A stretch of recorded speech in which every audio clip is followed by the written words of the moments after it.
السلام عليكم ورحمة الله وبركاته. بسم الله الرحمن الرحيم. الحمد لله رب العالمين. اللهم صل على محمد وعلى آل محمد كما صليت على إبراهيم وعلى آل إبراهيم إنك حميد مجيد. ബഹുമാന്യരായ സഹോദരങ്ങളെ സഹോദരിമാരെ, റഹ്മാനായ റബ്ബ് സുബ്ഹാനഹു വ തആലയുടെ നിയമ നിർദ്ദേശങ്ങൾ കഴിവിൻ്റെ പരമാവധി ജീവിതത്തിൽ പാലിക്കാൻ പരിശ്രമിച്ചുകൊണ്ട് മുത്തഖീകളായി ജീവിക്കണേ എന്ന് പ്രത്യേകമായി ഓർമ്മപ്പെടുത്തുകയാണ്. അല്ലാഹു സുബ്ഹാനഹു വ തആല നമുക്കെല്ലാം തൗഫീഖ് പ്രദാനം ചെയ്യുമാറാവട്ടെ. റബ്ബിന്റെ ദീന് പറയാനും ചോദിക്കാനും പഠിക്കാനും എല്ലാമുള്ള മഹാഭാഗ്യം അല്ലാഹു സുബ്ഹാനഹു വ തആല നമുക്കെല്ലാം നൽകി അനുഗ്രഹിക്കുമാറാവട്ടെ. വിശുദ്ധ ഇസ്ലാമിന്റെ പ്രത്യേകത അതിലെ മുഴുവൻ അധ്യാപനങ്ങളും അള്ളാഹുവിൽ നിന്നാണ് എന്നതാണ്. ഒരു വ്യക്തിയുടെയും സ്വന്തമായ അഭിപ്രായങ്ങളോ കണ്ടെത്തലുകളോ നിഗമനങ്ങളോ ഒന്നും ദീനിൽ സ്വീകാര്യമല്ല. അല്ലാഹു തആല വഹ്യായി അറിയിച്ചതെന്തോ അത് മാത്രമാണ് ദീൻ. അതുകൊണ്ട് തന്നെയാണ് ദീനിൽ പഠിക്കലും പഠിപ്പിക്കലും ചോദിക്കലും പറയലുമെല്ലാം പ്രാധാന്യമേറുന്നത്. അല്ലെങ്കിൽ ഓരോരുത്തർക്ക് അവനാന്റെ യുക്തിക്കനുസരിച്ച് ചെയ്താൽ മതിയായിരുന്നു. ഇതിനെ പറ്റില്ല. ഏത് വിഷയത്തിലും അല്ലാഹു തആല എന്ത് പറഞ്ഞു, വിശുദ്ധ ഖുർആനും പ്രവാചക വചനങ്ങളും എന്ത് പഠിപ്പിച്ചു എന്ന് അന്വേഷിക്കുകയും അതിലുണ്ടെങ്കിൽ അത് ചെയ്യുക, ഇല്ലെങ്കിൽ അത് ഒഴിവാക്കുക. അതാണ് ദീനിന്റെ അടിസ്ഥാനം.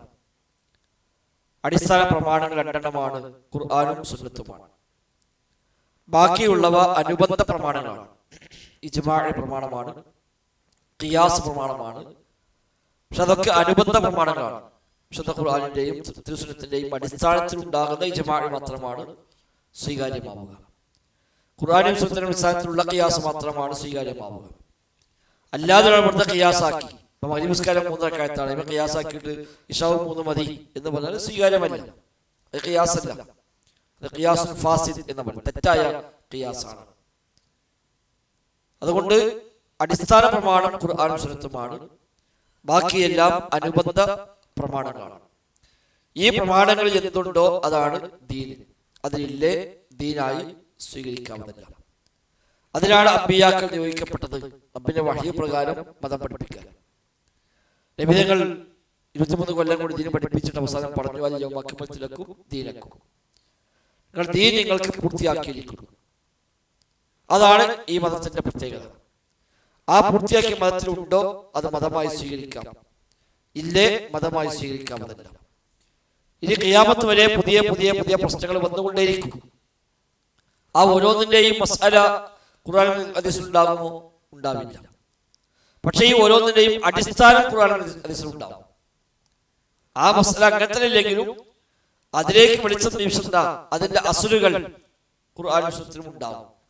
ആ അസ്ലിൽ നിന്നാണ് പിന്നീട് ഇതിനുള്ള വിധികൾ പണ്ഡിതന്മാർ മനസ്സിലാക്കുന്നത്. ഗവേഷണം ചെയ്ത് ഇജ്തിഹാദ് ചെയ്ത് അവർ മനസ്സിലാക്കിയെടുക്കുന്നു, ഇതിന്റെ നിയമം ദീനിൽ ഇങ്ങനെയാണ് എന്നവർ മനസ്സിലാക്കുന്നു. അതുകൊണ്ട് തന്നെ ദീന് പഠിക്കൽ പ്രധാനമാണ്. പ്രത്യേകിച്ച് ഇന്നത്തെ കാലഘട്ടങ്ങളിൽ ധാരാളം ഫിത്നയും ഫസാദും വ്യാപകമായി വരുന്ന ഈ സാഹചര്യങ്ങളിൽ ശരിയായ ദീന് അന്വേഷിക്കുകയും ചോദിക്കുകയും പഠിക്കുകയും ചെയ്യുക എന്നുള്ളത് ഏറെ പ്രധാനമാണ്. അതൊക്കെ നമ്മുടെ ഇത്തരം സംശയ നിവാരണ വേദികളെ ആ നിയ്യത്തോടു കൂടി നമ്മളെല്ലാം കാണുക. റബ്ബ് സുബ്ഹാനഹു വ തആല തൗഫീഖ് പ്രദാനം ചെയ്യുമാറാവട്ടെ. ആമീൻ.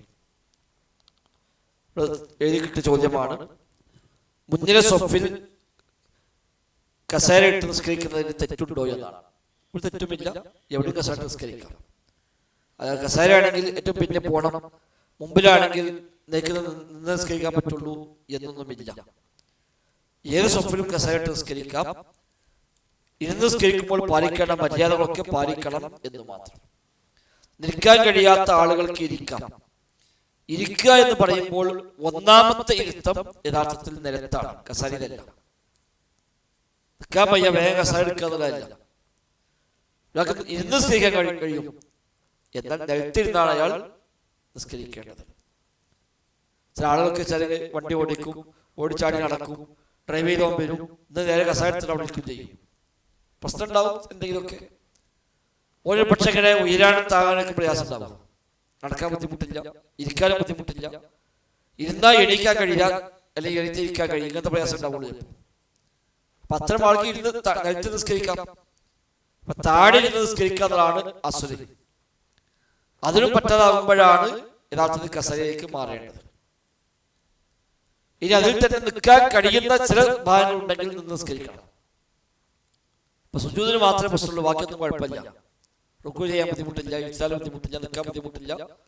സുജൂദിലേക്ക് പോകാൻ കഴിയില്ല, എന്തെങ്കിലും ഡിസ്ക് കംപ്ലൈന്റോ മറ്റൊരു പ്രയാസമൊക്കെ ഉണ്ട് എങ്കിൽ ഏതാണോ കഴിയാത്തത് അവിടെയാണ് ഇരിക്കേണ്ടത്. ഞാൻ ഇരുന്ന് നിസ്കരിച്ചു, നിസ്കാരം പകുതിയായപ്പോ ഒരു ആശ്വാസം തോന്നി, നിൽക്കാൻ പറ്റും തോന്നി, അപ്പൊ നിൽക്കാം. നിന്ന് നിസ്കരിച്ചു, പകുതിയായപ്പോ അയാൾക്ക് ക്ഷീണം വന്നു, നിൽക്കാൻ കഴിയുന്നില്ല എങ്കിൽ അയാൾക്ക് ബാക്കി നിസ്കരിക്കാം. അല്ലാതെ നിൽക്കാൻ വൈകി വേഗം കസാര നിൽക്കുക എന്നുള്ളത് ഏതെന്നാലും ഇല്ല. പിന്നെ കസാര ഇടുമ്പോൾ ശ്രദ്ധിക്കേണ്ടത്രേ ഉള്ളൂ, രണ്ട് പ്രശ്നങ്ങൾ അവിടെ വരും. ഒന്ന്, സൊഫിന്റെ അതേ ലെവലിൽ നമ്മൾ കസാര ഇട്ടാൽ നമ്മളെ കാലുകൾ സൊഫിനേക്കാളും കയറി നിൽക്കും. അപ്പൊ സൊഫിന് മറ്റൊരു കൂടെ മടപ്പിച്ച് നിൽക്കുക എന്നുള്ളത് കിട്ടുമോ ഇല്ല എന്നുള്ള പ്രശ്നം അവിടെ വരും. ഇനി അത് വിചാരിച്ച കസാര താഴെ ബാക്ക് വലിച്ചിട്ടാലോ പിറകെ സൊഫിൽ അവിടെ മുറിയുകയും ചെയ്യും. ഈ കസര ഉണ്ടാകുമ്പോൾ ബാക്ക് സൊഫിൽ പിന്നെ അവിടെ ഒരാൾക്ക് നിൽക്കാൻ പറ്റില്ല. അപ്പൊ അവിടെ ഗ്യാപ്പ് വരികയും ചെയ്യും. അപ്പൊ ഒന്നാമത്തെ രീതി സ്വീകരിച്ചാൽ ബാക്ക് സുഫ് മുറിക്കാതെ നോക്കാൻ പറ്റും. പക്ഷെ ഇവൻ സുഫിൽ നിന്ന് തെറ്റി നിൽക്കേണ്ടി വരും. പിറകിലോട്ട് ഇറങ്ങി നിന്നാല് ഓൺ സുഫിനൊപ്പം നിൽക്കാൻ കഴിയും, പക്ഷെ അവരെ കൊണ്ട് സുഫടെ മുറിയുകയും ചെയ്യും. അപ്പൊ രണ്ടും കൂടെ പാലിക്കാൻ കഴിയുമെങ്കിൽ അതാണ് നല്ല കാര്യം. അപ്പൊ നമ്മളിതൊക്കെ ചെയ്യുമ്പോൾ അതാണ്, ഇത് ചെയ്യുമ്പോൾ സുഫിനൊപ്പം നിൽക്കാനും പറ്റും, ബാക്ക് സുഫിൽ തടസ്സം ഉണ്ടാകുന്നുമില്ല. അപ്പൊ അങ്ങനെ ഉണ്ടെങ്കിൽ അതൊരു പരിഹാരമാണ്. അപ്പൊ പിന്നെ കസര ഒഴിവാക്കി അവിടെ നിൽക്കുക നല്ലത്. നായി പറഞ്ഞൊരു പ്രശ്നമില്ല, ഇരുന്ന് നിസ്കരിക്കുകയും ചെയ്യാം, നിന്ന് നിസ്കരിക്കാം, ഇരിക്കാൻ കഴിയാത്തതിന് മാത്രം ഇരിക്കാം. ഇനി നിർവാഹമില്ല, ഇങ്ങനെ ചെയ്തേ പറ്റുള്ളൂ എന്നാണെങ്കിൽ പിറകിൽ സ്വപ്പൊന്നും വരൂല. പാകരം ഒരു 5, 6, 8, 10 ആളെ ആ ഭക്തന് പള്ളി വരുള്ളൂ. എത്ര വന്നാലും സുഫ് ഫുള്ളാവുന്നില്ല, രണ്ടാം സുഫ് ആളുണ്ടാവില്ല എന്ന് ഉറപ്പാണ് എങ്കിൽ ഒന്നാം സുഫിൽ തന്നെ ഒരു കസേര പിറകോട്ട് വലിച്ച് ഇട്ടുകൊണ്ടുപോയി അവിടെ നിസ്കരിക്കാൻ പറ്റും ആളുകൾ കൂട്ടത്തിൽ. അപ്പൊ ആൾക്കാർ കൂടെ മടമൊപ്പിച്ച് നിൽക്കാൻ ഒരു കഴിയും. സുഫിൽ ഒന്നിച്ചാകും, കസേര മാത്രം പിറകോട്ട് വലിച്ചിടുന്നു. പിന്നെ ഏതായാലും സുഫ് വരാൻ സാധ്യതയൊന്നുമില്ല. അപ്പൊ ഈ സുഫ് മുറിക്കുക എന്നുള്ള പ്രശ്നം ഇവിടെ വരുന്നില്ല. എന്നാൽ പിറകെ സൊഫിയുടെ ജുമഴക്കൊക്കെയാണ്, തറാവീഹിനാണ്, കൂടുതൽ ആളുള്ള നിസ്കാരമാണ് എങ്കിൽ പിറകെ സൊഫിൽ ആളുണ്ട്, അവിടെ പ്രയാസം വരുമെങ്കിൽ സുഫ് മുറിക്കാൻ പാടില്ല. ഹദീസിൽ കാണാൻ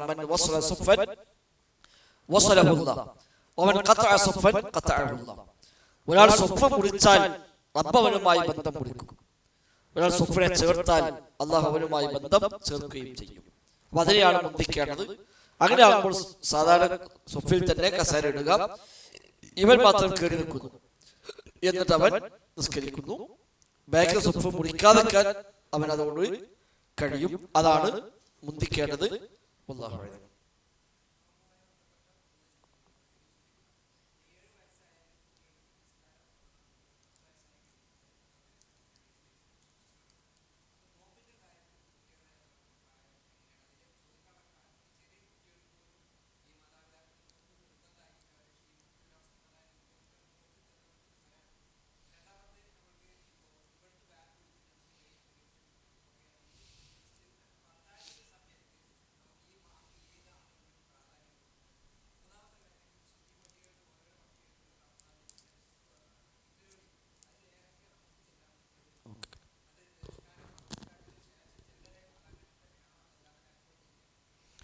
ഓക്കെ, 3 കാര്യമാണ് ചോദിച്ചത്. ഒന്ന്, കുട്ടികളെ നോമ്പാണ്. ഇസ്ലാമിക അധ്യാപന പ്രകാരം എല്ലാ അദബുകളും ശീലിപ്പിച്ചു തുടങ്ങേണ്ട പ്രായം 7 വയസ്സാണ്. അദ്ദിബ് വലദക സബ്അൻ എന്നാണ്. 7 വയസ്സ് മുതൽ 14 വയസ്സ് വരെയുള്ള കാലങ്ങൾക്കിടയിൽ എല്ലാ അദബും പഠിപ്പിച്ചോളണം. എന്നാലേ ഒരു കുട്ടിക്ക് ജീവിതത്തിൽ ആ ശീലം ഉണ്ടാവുകയുള്ളൂ. നിർബന്ധം ഉണ്ടാവില്ല. പക്ഷെ അദബ് പഠിപ്പിക്കുന്ന പ്രായം 7 മുതൽ 14 വരെയാണ്. ഉമർ ഇബ്നു അബ്ദുൽ അസീസ് പറഞ്ഞു, ലാഇബ് വലദക സബ്അൻ, ആദ്യത്തെ 7 കൊല്ലം നീ കുട്ടിയുടെ കൂടെ കളിക്കുക. 7 വയസ്സ് വരെ കുട്ടിയോടൊപ്പം മാതാപിതാക്കൾ കളിക്കേണ്ടവരാണ്. അപ്പൊ സ്വാഭാവികമായിട്ടും ആ മാതാപിതാക്കൾക്ക് കുറെ നന്മകൾ അവർക്ക് അറിയാതെ അങ്ങനെ കിട്ടും. അന്ന് പഠിപ്പിക്കേണ്ട ആവശ്യമില്ല, കണ്ടുപിടിച്ചോളൂ. 7 മുതൽ 14 വരെ അദബുകൾ പഠിപ്പിക്കുക. 14 മുതൽ 21 വരെയുള്ള 7 കൊല്ലം ടീനേജ്. ആ സമയത്ത് നിന്റെ കുട്ടിയുടെ കൂട്ടുകാരനായി നീ മാറുക. എന്നാ പിന്നെ ആ കുട്ടിയുടെ കാര്യത്തിൽ പേടിക്കാനില്ല. ആ കുട്ടിയെ പിന്നെ വഴിയിട്ടുണ്ടാവുള്ളൂ. പിന്നെ വഴിയൊക്കെ കുഴപ്പമുണ്ടെങ്കിൽ ആ കുഴപ്പം വാപ്പാനൊക്കെ ഉണ്ടാവും, അല്ലെങ്കിൽ മനസ്സിലുണ്ടാവും. അവിടെ എല്ലാ അദബുകളും കൊടുത്തു തുടങ്ങേണ്ട പ്രായം 7 വയസ്സ് തന്നെയാണ്. എന്നാൽ അന്നൊരു നിസ്കാരം നിർബന്ധമുണ്ടോ, നോമ്പ് നിർബന്ധമുണ്ടോ ചോദിച്ചാലോ ഇല്ല. പക്ഷെ നോട്ട് ശീലിപ്പിക്കുക എന്നുള്ളത് പ്രോത്സാഹിപ്പിക്കപ്പെട്ട കാര്യമാണ്. മാതാപിതാക്കൾ പ്രത്യേകം അക്കാര്യം പറഞ്ഞിട്ടുണ്ട്, പ്രോത്സാഹിപ്പിക്കാൻ. സ്വഹാബിമാരൊക്കെ തങ്ങളുടെ മക്കളെ ചെറിയ പ്രായത്തിൽ തന്നെ നോമ്പെടുക്കാൻ ശീലിപ്പിക്കുമായിരുന്നു. അവർ ക്ഷീണിച്ച് പ്രയാസപ്പെടുമ്പോൾ കളിക്കോപ്പുകൾ നൽകി ഒരു ശ്രദ്ധ തിരിക്കുമെന്നൊക്കെ സ്വഹാബിമാരെ പറ്റി കാണാൻ കഴിയും. വിശന്നിട്ട് ഭക്ഷണം വേണം, നോമ്പ് മുറികളൊക്കെ പറയുമ്പോൾ ഓരോ ശ്രദ്ധ തിരിക്കാൻ വേണ്ടി എന്തെങ്കിലും ഒരു കളിക്കോപ്പ് കൊടുക്കാം. അപ്പോൾ തൽക്കാലം കുറച്ച് ടൈമിൽ എൻഗേജ് ആവും. അങ്ങനെയൊക്കെ ആയിട്ട് ഓനെ അങ്ങനെ മാക്സിമം കൊണ്ടുപോവുക. അതായത് സ്വഹാബികളുടെ രീതി. എന്നാൽ ഒരു കുട്ടിക്ക് ആരോഗ്യ പുസ്തകമുണ്ട്, നോമ്പ് തോറ്റ അതോട് പ്രയാസങ്ങൾ വരും, ക്ഷീണിച്ച് നടന്ന് എങ്കിലും ഓക്കെ നമുക്കവിടെ വേണ്ട, ഇപ്പോൾ കുറച്ച് നോറ്റു, ഉച്ചരെ നോറ്റു, ഓ മുറിച്ചായിക്കോട്ടെ, അത് പ്രോത്സാഹിപ്പിക്കാം നമുക്ക്. അതുകൊണ്ട് കാര്യമില്ല എന്ന് പറയില്ല. ആയിക്കോട്ടെ, ഓരോ ഉച്ചരെ നോറ്റല്ലോ ആയിക്കോട്ടെ. സാധാരണപ്പെട്ട പണ്ടമ്മളന്മാരൊക്കെ പറയും 2 ദിവസം ഉച്ചരെ നോറ്റ ഒന്നായി കിട്ടുന്നതാണ്. അതൊരു മോട്ടിവേഷനാണ്, ഇസ്ലാമിൽ ഉൾക്കൊണ്ടിട്ടുന്നില്ല. പക്ഷെ കുട്ടിക്ക് ഒരു പ്രചോദനമാണ്, നന്മയിലേക്ക് മുന്നേറാം. അപ്പൊ ഇന്നലെ ഉച്ചരെ നോക്കാം, ഇന്നലെ ഒരു 3:30 നോക്കാം എന്ന് പറയുമ്പോൾ കുട്ടായിക്കോട്ടെ, ഇന്നലെ 2:00 3:00 നാളെ 4:00 നോക്കാം. അപ്പൊ അങ്ങനെ വരുമ്പോൾ ഓനൊക്കെ ശരീരം അതിന് പാകപ്പെട്ട് വരും. പരമാവധി അവരെ ശീലിപ്പിക്കാൻ തന്നെയാണ് നമ്മൾ പരിശ്രമിക്കേണ്ടത്. അതാണ് പ്രോത്സാഹിപ്പിക്കേണ്ടത്. അതാണ് സ്വഹാബത്തിന്റെ മാതൃക. നിസ്കാരത്തിലാണ് അടിക്കാൻ പറഞ്ഞത്. കാരണം അത് 10 വയസ്സിന് മുമ്പ് ശീലിച്ചില്ലെങ്കിൽ പിന്നെ ജീവിതത്തിൽ എപ്പോഴും അത് നഷ്ടപ്പെടാൻ സാധ്യത കൂടുതലാണ്. അവിടെ 7 വയസ്സിൽ കൽപ്പിക്കുക, 10 വയസ്സിൽ അടിക്കുക. അങ്ങനെ അടിച്ചു പോലെ നിസ്കരിപ്പിക്കുമ്പോൾ സ്വാഭാവികമായും പിന്നെ വളരെ ഗൗരവം മനസ്സിലായി, പ്രാധാന്യം മനസ്സിലായി. പിന്നെ ജീവിതത്തിൽ ഇവിടെ നിസ്കാരം ഒഴിവാക്കാതിരിക്കാൻ ശ്രദ്ധ വഴി ഉണ്ടായിത്തീരും എന്നാണ് അതിന്റെ ഒരു മനഃശാസ്ത്രമാണ്. അവിടെയും ശ്രദ്ധിക്കേണ്ടത് 7-ാം വയസ്സ് കൽപ്പിക്കുക, 10-ാം വയസ്സ് അടിക്കാറ്. അപ്പൊ 7 10 മുതൽ 3 കൊല്ലണ്ട്. 3 കൊല്ലം തന്നെ ഏകദേശം 1000 ദിവസങ്ങളായി. ഈ 1000 ദിവസം 5 വക്തുണ്ട്. അപ്പൊ 5000 പ്രാവശ്യത്തിലാവും. 5000 പ്രാവശ്യം ഓനോട് ഉപദേശിച്ചിട്ടാണ് പിന്നെ അടിക്കുന്നത്. നേരെ 10-ാം വയസ്സ് അടിക്കില്ല. ഒരു കാര്യം 5000 വട്ടം പറഞ്ഞിട്ടും ഓനത് ശരിയിട്ടില്ലെങ്കിൽ പിന്നെ ഇപ്പൊ അടിക്കാതെ ആർക്കും തർക്കണ്ടാവുന്നല്ലോ. അങ്ങനെ മനഃശാസ്ത്രം കൂടി അതിന് മാതാപിതാക്കൾക്ക് ഉണ്ടതാണ്. അല്ല 10 വയസ്സായാൽ 10 വയസ്സിലാണ് കാണിച്ചു തരാം ഇവിടെ വടിയെടുത്തക്കട്ടെ എന്ന് പറയാനല്ല. അങ്ങനെയല്ലത്. 3 കൊല്ലം തുടർച്ചയായി എല്ലാ ദിവസവും 5 നേരം ഓരങ്ങനെ നിസ്കരിക്കാൻ പറഞ്ഞ് 5000 5500 വട്ടം പറയും 10 വയസ്സാകുമ്പോൾ. പിന്നെ അടിക്കേണ്ടി വരൂല. അങ്ങനെ നമ്മൾ ശീലിപ്പിച്ചിട്ടുണ്ടെങ്കിൽ പിന്നെ അടിക്കേണ്ടി വരില്ല. എന്നിട്ടും മോനത് ശീലാണെങ്കിൽ ചിലപ്പോൾ അടിക്ക് വേണമെങ്കിൽ അടിക്കാം എന്നാണ് നിസ്കാരത്തിന്റെ ഗൗരവമാണത് സൂചിപ്പിക്കുന്നത്. അല്ലാഹു അഅലം. രണ്ടാമത്തെ കാര്യം, നോമ്പിലുള്ള പ്രത്യേകമായ ദിക്റുകൾ. ഓരോ പള്ളിയിൽ ഇങ്ങനെ ഓരോ ആദ്യത്തെ 10, രണ്ടാമത്തെ 10, മൂന്നാമത്തെ 10 പെട്ട് ഒരുപാട് ദിക്റ് കാണാൻ പറ്റും. ആദ്യത്തെ 10 റഹ്മത്താണ്, പിന്നെ മഗ്ഫിറത്താണ്, പിന്നെ ഇത്ഖുമിനാറാണ് എന്ന് പറഞ്ഞു ആ ആശയമുള്ള പ്രാർത്ഥനകൾ. ആ പ്രാർത്ഥനകൾക്ക് തെറ്റുണ്ടോ ചോദിച്ചാൽ ആശയത്തിൽ തെറ്റില്ല. അല്ലാഹു റഹ്മനി യാ റഹ്മർ റഹീം റഹ്മത്ത് ചെയ്യുന്നതാണ്. അല്ലാഹു ഇത്ഖിമിനാർ നരകത്തിൽ മോചനം നൽകണമെന്നാണ്. ആശയം നല്ല ആശയമാണ്. പക്ഷെ ആ 10 പ്രത്യേകം സുന്നത്തുണ്ടോ ചോദിച്ചാൽ പ്രത്യേക സുന്നത്തില്ല. അങ്ങനെ പ്രത്യേകമായി റമദാനിൽ നബി തങ്ങൾ വർദ്ധിപ്പിക്കാൻ പറഞ്ഞിരിക്കുക ആകെയുള്ളത് അല്ലാഹുമ്മ ഇന്നക അഫ്വുൻ തുഹിബ്ബുൽ അഫ്വ ഫഅഫു അന്നി. അല്ലാഹുവേ, നീ മാപ്പ് നൽകുന്നവനാണ്, മാപ്പ് നിനക്ക് ഇഷ്ടവുമാണ്, നീ എനിക്ക് മാപ്പ് നൽകണേ. ഇതാണ് നബി തങ്ങൾ വർദ്ധിപ്പിക്കാൻ പറഞ്ഞത്, പ്രത്യേകിച്ച് അവസാനത്തെ 10. അത് റമദാൻ എപ്പോഴും നമുക്ക് വർദ്ധിപ്പിക്കാൻ ആ ഹദീസ് കൊണ്ട് സുന്നത്തായി കിട്ടി. എന്നാൽ ഏത് പ്രാർത്ഥന നമുക്ക് എപ്പോഴും നിർവഹിക്കാം. ആശയം ശരിയുള്ള, റബ്ബിനോട് നമ്മൾ മഗ്ഫിറത്ത് തേടുന്ന, റഹ്മത്ത് തേടുന്ന, സ്വർഗം ചോദിക്കുന്ന, നരകത്തിന് കാവൽ തേടുന്ന ഏത് പ്രാർത്ഥനയും നമുക്ക് എപ്പോഴും ആകാം. അത് ഇന്ന സമയത്ത് സുന്നത്തുണ്ട് പറയണമെങ്കിൽ തെളിവ് വേണം. അതല്ല ഒരാൾക്ക് എപ്പോഴും നടക്കുമ്പോഴും ഇരിക്കുമ്പോഴും നിസ്കാര ശേഷവും അല്ലാതെയും പള്ളി വന്നിരിക്കുന്ന സമയത്തൊക്കെ അയാൾക്ക് ദീർഘമായി ധാരാളമായി ദുആ ചെയ്യാം. അതിൽ അത്തരം ആശയം ശരിയായ ദുആകൾ അയാൾക്ക് ഏത് നിർവഹിക്കാൻ വിരോധമില്ല.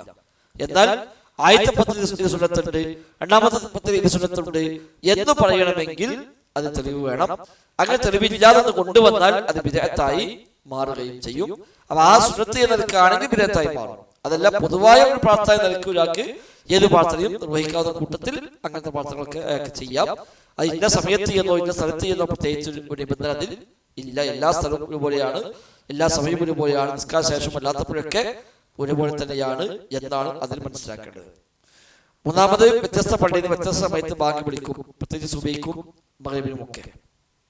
അവിടെ നമ്മൾ ശ്രദ്ധിക്കേണ്ടത് ഒന്ന്, ഏതാണ് ശരിയായ സമയം എന്ന ജാഗ്രതയാണ് വേണ്ടത്. ബാങ്ക് കൊടുക്കട്ടെ കൊടുക്കാതെ ഇനിയിപ്പോ ഒരു മഗ്‌രിബിന് ഒറ്റ പള്ളിയിൽ ബാങ്ക് കൊടുത്തില്ല, എന്നാലും നോമ്പെടുക്കണമല്ലോ. ബാങ്ക് വിളിക്കുക എന്നത് അറിയിപ്പാണ്. യഥാർത്ഥ സമയമാവാന്നതാണ് നോമ്പ് തുറക്കാനുള്ളത്. സമയമായാൽ നോമ്പ് തുറക്കാം, സമയമായാൽ നോമ്പ് ആരംഭിക്കാം.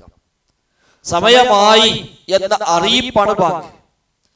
അറിയിപ്പ് വന്നില്ലെങ്കിലും സമയമായാൽ നമുക്ക് ചെയ്യാം. അറിയിപ്പ് എന്തിനാണ്?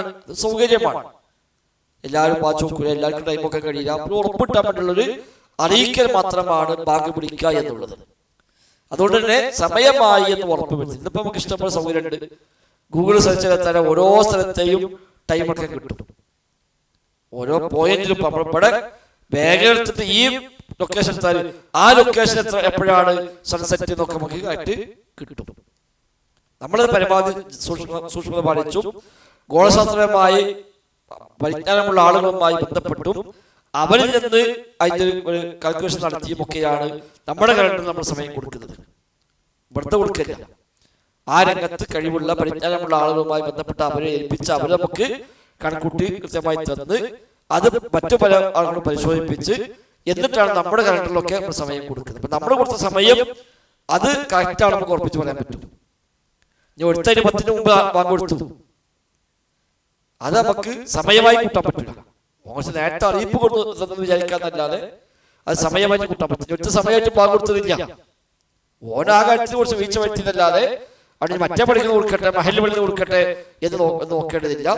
നിശ്ചയിക്കപ്പെട്ട സമയമായി കഴിഞ്ഞാൽ നമുക്ക് അതിലേക്ക് പ്രവേശിക്കാം. പ്രത്യേകിച്ച് നോമ്പ് തുറക്കാൻ നബി തങ്ങൾ പറഞ്ഞത് ധൃതി കാണിക്കാനാണ്. നോമ്പ് തുറക്കാൻ ധൃതി കാണിക്കുന്ന കാലത്തോളം ആളുകൾ ഖൈറായിരിക്കും എന്നാണ് ഹദീസിൽ വന്നത്. അപ്പൊ ഏത് പള്ളിക്കുന്ന ബാങ്ക് കൊടുത്താലും കൊടുത്തില്ലെങ്കിലും ഇന്നത്തെ ടൈം എത്രയാണോ ആ ടൈം നോക്കുക. ആ ടൈം ആയി കഴിഞ്ഞാൽ പിന്നെ ഒന്നും കാത്തിക്കാതെ നമ്മൾ നോമ്പ് തുറക്കുക. അതാണ് നമുക്ക് അവിടെ ചെയ്യാനുള്ളത്. അതെ, അത്താഴത്തിന് ബാങ്ക് വിളിക്കുന്നവരെ അത്താഴം കഴിക്കാൻ സമയമുണ്ട്. അപ്പൊ ഒരു പള്ളിക്ക് 5 മുമ്പ് കൊടുത്തു, മറ്റോ 10 മുമ്പ് കൊടുത്തു, അതോടെ നമ്മൾ അത്താഴം നിർത്തേണ്ട കാര്യമില്ല. അത് അവരൊരു പക്ഷെ പല ന്യായങ്ങൾക്ക് ഉണ്ടാവാം, ആയിക്കോട്ടെ. അതല്ല എക്സാക്ട് ടൈം, കറക്റ്റ് ടൈം നമ്മുടെ കലണ്ടർ നമ്മൾ രേഖപ്പെടുത്തിയതാണ്. ആ സമയമാകുമ്പോഴേ നമുക്ക് അത്താഴം അവസാനിപ്പിക്കേണ്ടതുള്ളൂ. അല്ലാഹു അക്ബർ.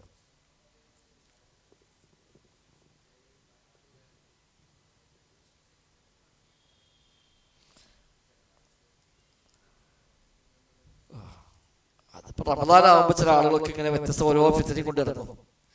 എല്ലാ റമദാനും വരും അങ്ങനത്തെ കുറെ സംഗതികൾ, ഓരോ വീഡിയോസ്, തറാവീഹിന്റെ വിഷയം, അതേപോലെ ബാങ്കൊടുത്താൽ പിന്നെ അത്താഴം കഴിക്കാൻ പറ്റോ ഇല്ല സമയം ഒക്കെ. നമ്മൾ മനസ്സിലാക്കേണ്ട അത്താഴത്തിന്റെ സമയം എന്ന് പറഞ്ഞാൽ സുബഹിന്റെ ആ ടൈം വരെയാണ്. അതിന്റെ കുറച്ച് മുമ്പ് നിർത്താനുള്ളതാണ് ഏറ്റവും ശ്രേഷ്ഠം. നബിതങ്ങളുടെ അത്താഴം കഴിഞ്ഞാൽ സുബഹി ബാങ്കിലേക്ക് 50 ആയത്ത് ഓതാൻ സമയം ഉണ്ടാകുമായിരുന്നതാണ്. 50 ആയത്ത് ഓതാൻ സമയം കിട്ടും. നബി അത്താഴം കഴിച്ച് കഴിഞ്ഞിട്ട് പിന്നെ 50 ആയത്ത് ഓതുന്ന സമയം അവര് ഏകദേശം 2 പേജ് 3 പേജ് ഓതാനുള്ള ഒരു പേജ് 2 മിനിറ്റ് കൂട്ടിയാൽ ഒരു 6 മിനിറ്റ് 8 മിനിറ്റ് 10 മിനിറ്റ് ഒക്കെ ഉണ്ടാവും. ആ സമയം കഴിയുമ്പോഴാണ് ബാങ്ക് പിടിക്കുക. അപ്പൊ നമ്മൾക്ക് സുഖം സുന്നാളെ ബാങ്ക് കൊടുത്താൽ നമുക്ക് ആ സമയം കണക്കാക്കാം. ഇനി 50 ആയത്ത് ഓരോ സമയം ബാക്കി ഉണ്ടാവും എന്ന് വെച്ചാല് നമുക്ക് സൗകര്യമാണ്, ഓർമ്മാക്കലാണ് കഴിയാനായിട്ട്. ഇനി അപ്പൊ ആ ബാങ്ക് കേട്ടപ്പോ പിന്നെ കൊടുക്കാം, പിന്നെ തിന്നാ. മറ്റേ ബാങ്ക് തിന്നാൻ വകുപ്പില്ല. പിന്നെ ആരെങ്കിലൊക്കെ മുമ്പ് അങ്ങനെ പറഞ്ഞു പോയിട്ടുണ്ടെങ്കിൽ ഓർക്ക് പക്ഷേ ചിലപ്പോൾ അബദ്ധം പറ്റിയതോ അല്ലെങ്കിൽ പക്ഷേ എന്തെങ്കിലും സൂക്ഷ്മത കുറവോ ഒക്കെ ആയിരിക്കാം. ഒരു കള്ള പുറത്തുകൊടുക്കട്ടെ പറയുന്നല്ലാതെ യഥാർത്ഥം നമുക്ക് അങ്ങനെ പറയാൻ വകുപ്പില്ല. ബാങ്ക് കൊടുത്തതിന് സമയമായി കഴിഞ്ഞാൽ പിന്നെ ഭക്ഷണം കഴിക്കാൻ നമുക്ക് വകുപ്പില്ല. അതിന് മുമ്പ് അത്താഴം അവസാനിപ്പിക്കാവുന്നതാണ് ശരിയായ രീതി. നമ്മൾ ഒരിക്കലും പ്രൂഫ് പോയിന്റിൽ വിശദമായിട്ട് വിഷയം എടുത്തിട്ടുണ്ട്, അതിൻ്റെ വീഡിയോ ലഭ്യമാണ്. അല്ലാതെ പീസ് റേഡിയോക്ക് നമ്മളത് വിഷയം സംസാരിച്ചിട്ടുണ്ട്. അംസമതിയുടെ നല്ലൊരു വീഡിയോ വിഷയത്തിൽ ലഭ്യമാണ്. അതിലൊക്കെ വളരെ കൃത്യമായി നമ്മളത് പഠിപ്പിച്ചിട്ടുമുണ്ട്. അല്ലാഹു അഅലം.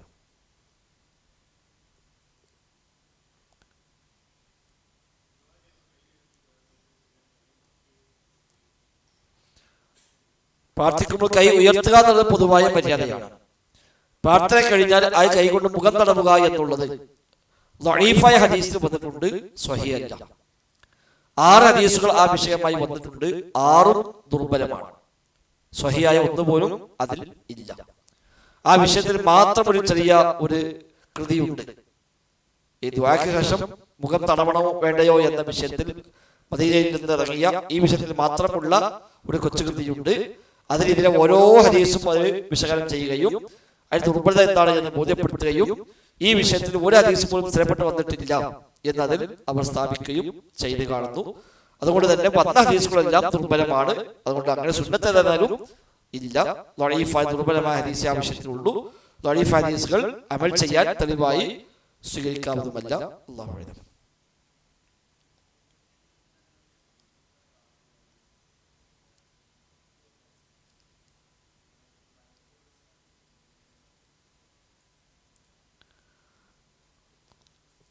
മലക്കളുടെ സാന്നിധ്യം, അതുപോലെ പ്രകൃതി ദുരന്തങ്ങൾ, ഇതൊക്കെ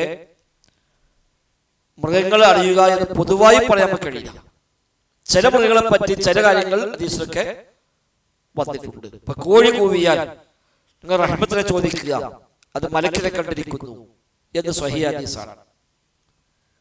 അങ്ങനെയൊക്കെയുള്ള ചിലത് വന്നു എന്നല്ലാതെ എല്ലാ മൃഗങ്ങൾക്കും എല്ലാ സംഭവവും അറിയാൻ കഴിയുമെന്ന് ഏതായാലും ഹദീസിലെവിടെയും പഠിപ്പിച്ചിട്ടില്ല. പിന്നെ ചില മൃഗങ്ങൾക്ക് അല്ലാഹു നിശ്ചയിച്ചു കൊടുത്ത ചില പ്രകൃതി സംവിധാനങ്ങൾ ഉണ്ടാവും. ഇപ്പൊ മനുഷ്യരെക്കാൾ കാഴ്ചയുള്ളവർ, മനുഷ്യരെക്കാൾ കേൾവിയുള്ളവർ, അങ്ങനെ പല തരത്തിലാണല്ലോ മൃഗങ്ങളൊക്കെ. അപ്പൊ അതിൽ ഓരോ മൃഗങ്ങൾക്ക് ഓരോരോ സവിശേഷത ഉണ്ട്. അതിൽ ചിലപ്പോൾ ചിലതൊക്കെ ഉണ്ടായേക്കാം. ഇപ്പൊ ഹയാത്തുൽ ഹയവാൻ എന്ന പേരിൽ 2 വാള്യമുള്ള ഒരു ഗ്രന്ഥമുണ്ട്. ഓരോ ജീവികളെ പറ്റിയുള്ള പഠനമാണ് ശരിക്കത്. ഓരോ ജീവികളെയും സവിശേഷതകൾ ഹദീസും അല്ലാത്തതുമൊക്കെ ആയിട്ടുള്ള സവിശേഷത വർണ്ണിക്കുന്ന ഗ്രന്ഥമാണ് ഹയാത്തുൽ ഹയവാൻ എന്ന ഗ്രന്ഥം. അപ്പൊ അതിലൊക്കെ ഓരോ മൃഗങ്ങൾക്ക് ഓരോ പ്രത്യേകതകളുണ്ട്. അതിൽ പല സൂചന ഏതെങ്കിലും മൃഗത്തിൽ കിട്ടിയിട്ടുണ്ടെങ്കിൽ ഉണ്ടാവും എന്നല്ലാതെ വരാപ്പോൾ എല്ലാ സംഗതികളും അങ്ങനെ കേൾക്കുമെന്ന് പറയാൻ കഴിയില്ല. ഖബർ ശിക്ഷയെ പറ്റി പറഞ്ഞപ്പോൾ പറഞ്ഞു, ജിന്നും ഇൻസും അല്ലാത്തവരൊക്കെ അത് കേൾക്കും. അത് മനുഷ്യൻ കേട്ടിരുന്നുവെങ്കിൽ അവൻ ബോധം കെടുമായിരുന്നു എന്ന് നിബിധങ്ങൾ പറഞ്ഞത് വന്നിട്ടുണ്ട്. അങ്ങനെയൊക്കെ വന്നത് നമുക്ക് അംഗീകരിക്കാമെന്നല്ലാതെ അല്ലാതെ എല്ലാ മൃഗങ്ങളും അങ്ങനെ അറിയും കേൾക്കുമെന്ന് പറയാൻ നമുക്ക് നിർവാഹമില്ല. അല്ലാഹു അഅലം.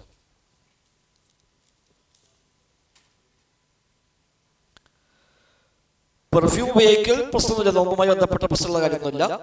എന്നാൽ ഈ മറ്റേ പുകപ്പിക്കുന്ന ബഹൂർ പോലൊക്കെ അതിലെന്തെങ്കിലുമൊക്കെ ചിലപ്പോ അതിന്റെ ഒരു ശേഷിപ്പ് നിലയ്ക്ക് എന്തെങ്കിലും ചില കട്ടിയായ സംഗതി ബാക്കിയാകുന്ന രൂപത്തിലൊക്കെ വല്ലതും ഉണ്ടാകുമെങ്കിൽ അവിടെ സൂക്ഷ്മത പാലിക്കണമെന്നല്ലാതെ മറ്റ് സാധാരണ സ്പ്രേ സാധാരണ അത്രയൊന്നും പ്രത്യേകിച്ച് പ്രശ്നങ്ങളൊന്നും ഇല്ല.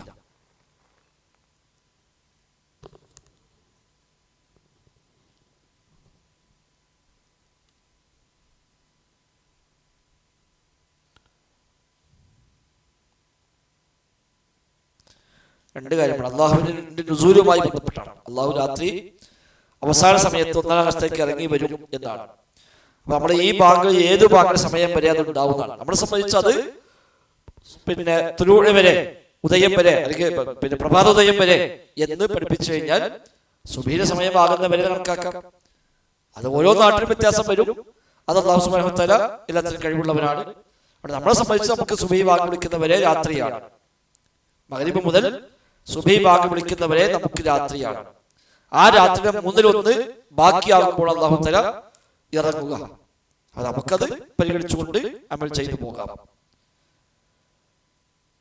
ജമാഅത്ത് നിസ്കരിക്കുമ്പോൾ സുജൂദിന്റെ സ്ഥലത്ത് പ്രത്യേകമായി ടർക്കിയോട്ടോ പൊരോട്ട് അതിൽ സുജൂദ് ചെയ്യാവുന്നതാണ്.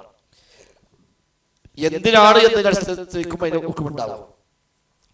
അലർജി ഉണ്ട്, അപ്പൊ എല്ലാവരും സുജൂദിന്റെ സ്ഥലത്ത് പോലെ സുജൂദ് ചെയ്ത പോലെ എന്തെങ്കിലും തുമ്മലോ മറ്റു പ്രയാസമൊക്കെ ഉണ്ടാവുകയാണെങ്കിൽ ഒരു കുഴപ്പമില്ല, ന്യായമായ ആവശ്യമാണ്.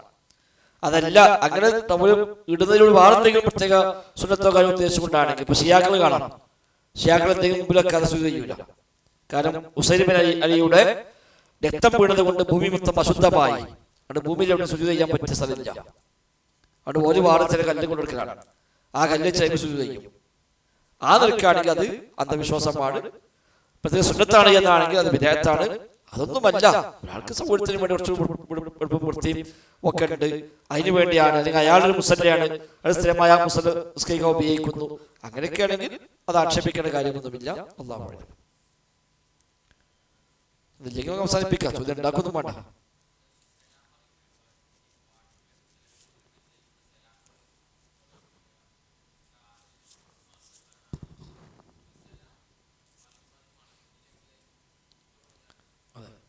സലാം മടക്കണം. സലാം എഴുതി അയച്ചാലും സലാം മടക്ക് തന്നെ വേണം. ഇപ്പൊ കത്തിലൊക്കെ നബി സലാം അയക്കലുണ്ട്.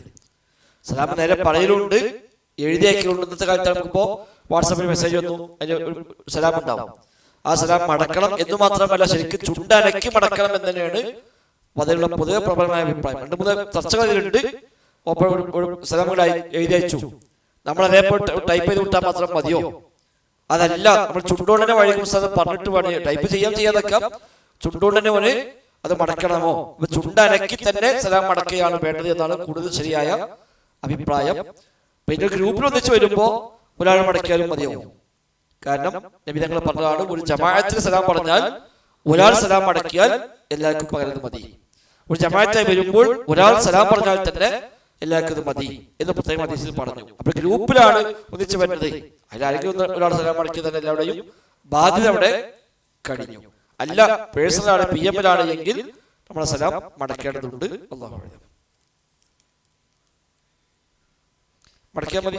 പിന്നെ ഓനെ കേൾക്കാന്നുണ്ടല്ലോ, സലാം പറഞ്ഞാൽ കേൾക്കണം മടക്കണത്. അതിനാണ് അങ്ങോട്ട് എഴുതി വിടുമ്പോൾ നമ്മൾ അങ്ങോട്ടും എഴുതി വിടും. കാരണം ഒരറിയണല്ലോ നമ്മൾ മടക്കി എന്നുള്ളത്, ഒരറിയണം. അതിനു വേണ്ടിയാണ്.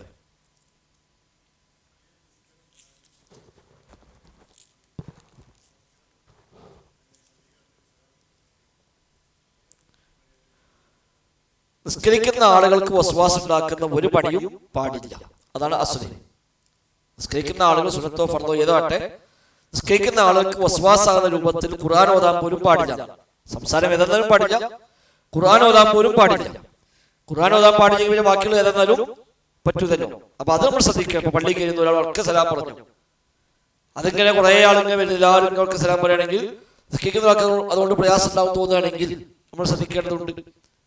അതേപോലെ ഖുർആൻ ഓതുമ്പോ അടുത്ത ആൾ നിസ്കരിക്കുന്നുണ്ടോ, അവർക്ക് പ്രയാസമാകുമോ എങ്കിൽ നമ്മൾ ശബ്ദം താഴ്ത്തണം, അല്ലെങ്കിൽ കുറച്ചപ്പുറത്തേക്ക് മാറി ഇരിക്കണം.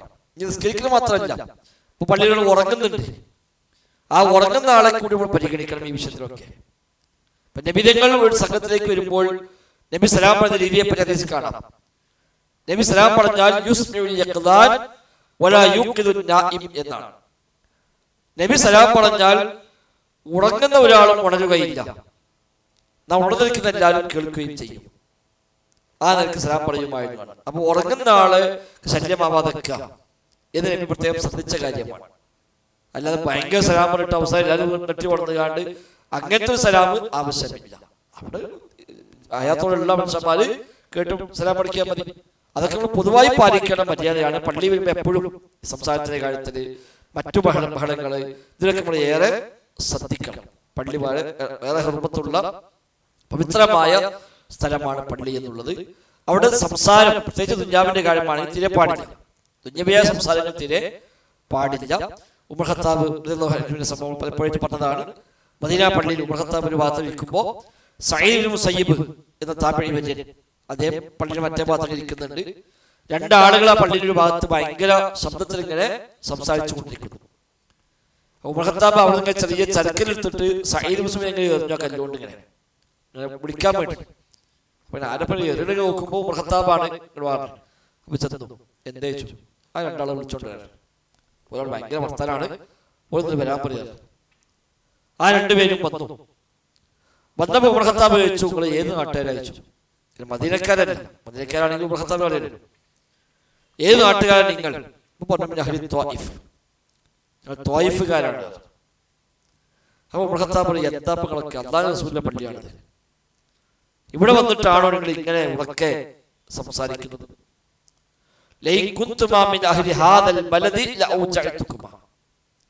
നിങ്ങളെ ഈ നാട്ടുകാരായിരുന്നുവെങ്കിൽ ഞാൻ നിങ്ങളെ വേദനിപ്പിക്കുമായിരുന്നു. ഒരു അന്യ നാട്ടുകാരായതുകൊണ്ട് ആ പരിഗണനയിൽ തൽക്കാലം നിങ്ങളെ ഇപ്പൊ ഒന്നും ചെയ്യണില്ല.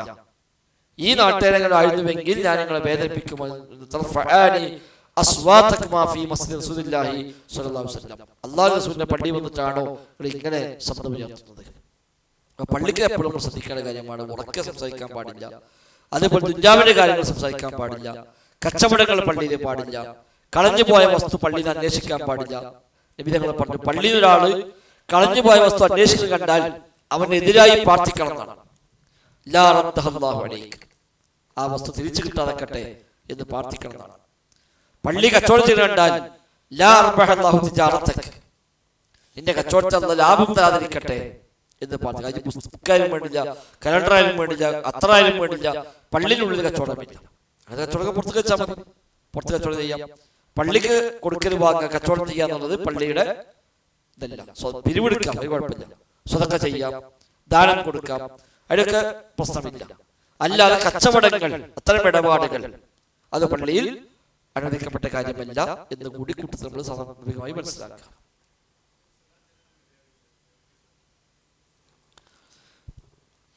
സലാത്ത് ചൊല്ലുമ്പോൾ ഒരുപാട് മര്യാദകൾ പഠിപ്പിക്കപ്പെട്ടു.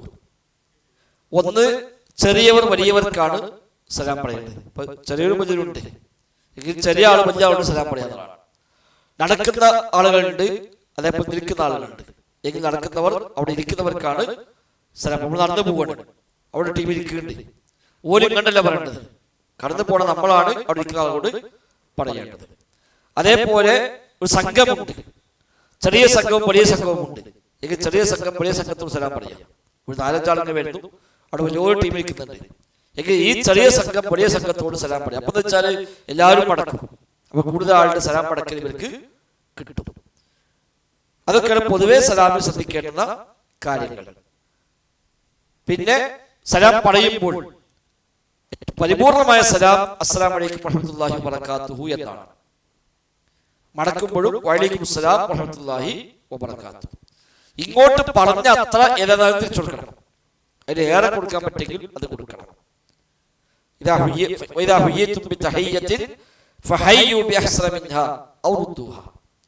നിങ്ങൾക്ക് അഭിവാദ്യം അർപ്പിക്കപ്പെട്ടാൽ അതിനേക്കാൾ നല്ലത് തിരിച്ചു നൽകുക, അല്ലെങ്കിൽ അതെങ്കിലും കൊടുക്കുക. ഇങ്ങോട്ട് അസ്സലാമു അലൈക്കും എന്ന് പറഞ്ഞാൽ വഅലൈക്കും അസ്സലാം എന്ന് പറയുന്നത് നിർബന്ധം. എന്നാ വഅലൈക്കും അസ്സലാം വറഹ്മത്തുള്ളാഹി എന്ന് അധികമായി പറയുക. ഇങ്ങോട്ട് അസ്സലാമു അലൈക്കും വറഹ്മത്തുള്ളാഹി എന്ന് പറഞ്ഞാൽ അങ്ങോട്ട് വഅലൈക്കും അസ്സലാം വറഹ്മത്തുള്ളാഹി വബറകാതുഹു എന്ന് പറയുക. ഇനി ഇങ്ങോട്ട് അസ്സലാമു അലൈക്കും വറഹ്മത്തുള്ളാഹി വബറകാതുഹു എന്ന് പറഞ്ഞാൽ വഅലൈക്കും അസ്സലാം വറഹ്മത്തുള്ളാഹി വബറകാതുഹു എന്ന് തന്നെ പറഞ്ഞാൽ മതി. കാരണം പിന്നെ കൂട്ടം നമുക്ക് പറഞ്ഞില്ല. അവിടെ ഇബ്നു സൈമീൻ റഹ്മത്തുള്ളാഹി ചർച്ച ചെയ്ത് കാണാൻ പറ്റും.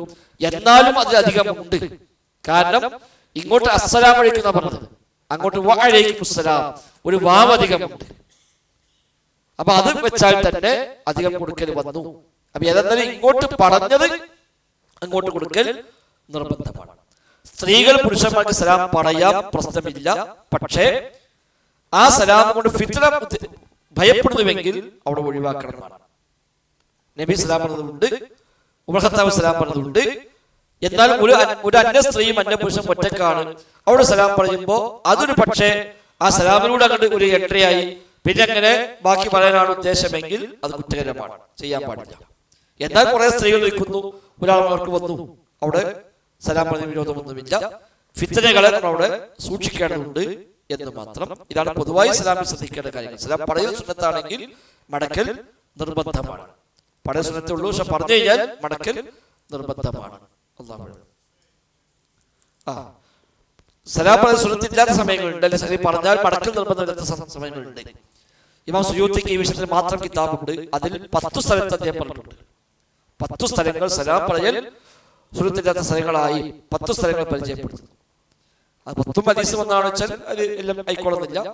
അതിൽ പെട്ടതാണ് മലമൂത്ര വിസർജന സമയത്ത്, അതേപോലെ ഭക്ഷണം കഴിക്കുന്ന സമയത്ത്, ഖുർആൻ ഓതുന്ന സമയത്ത്.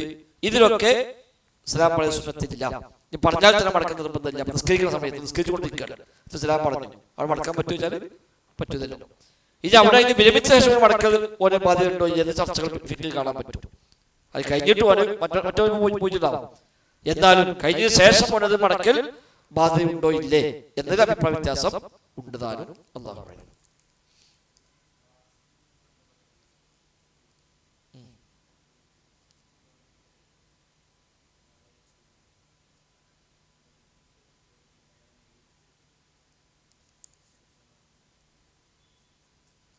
അതായത്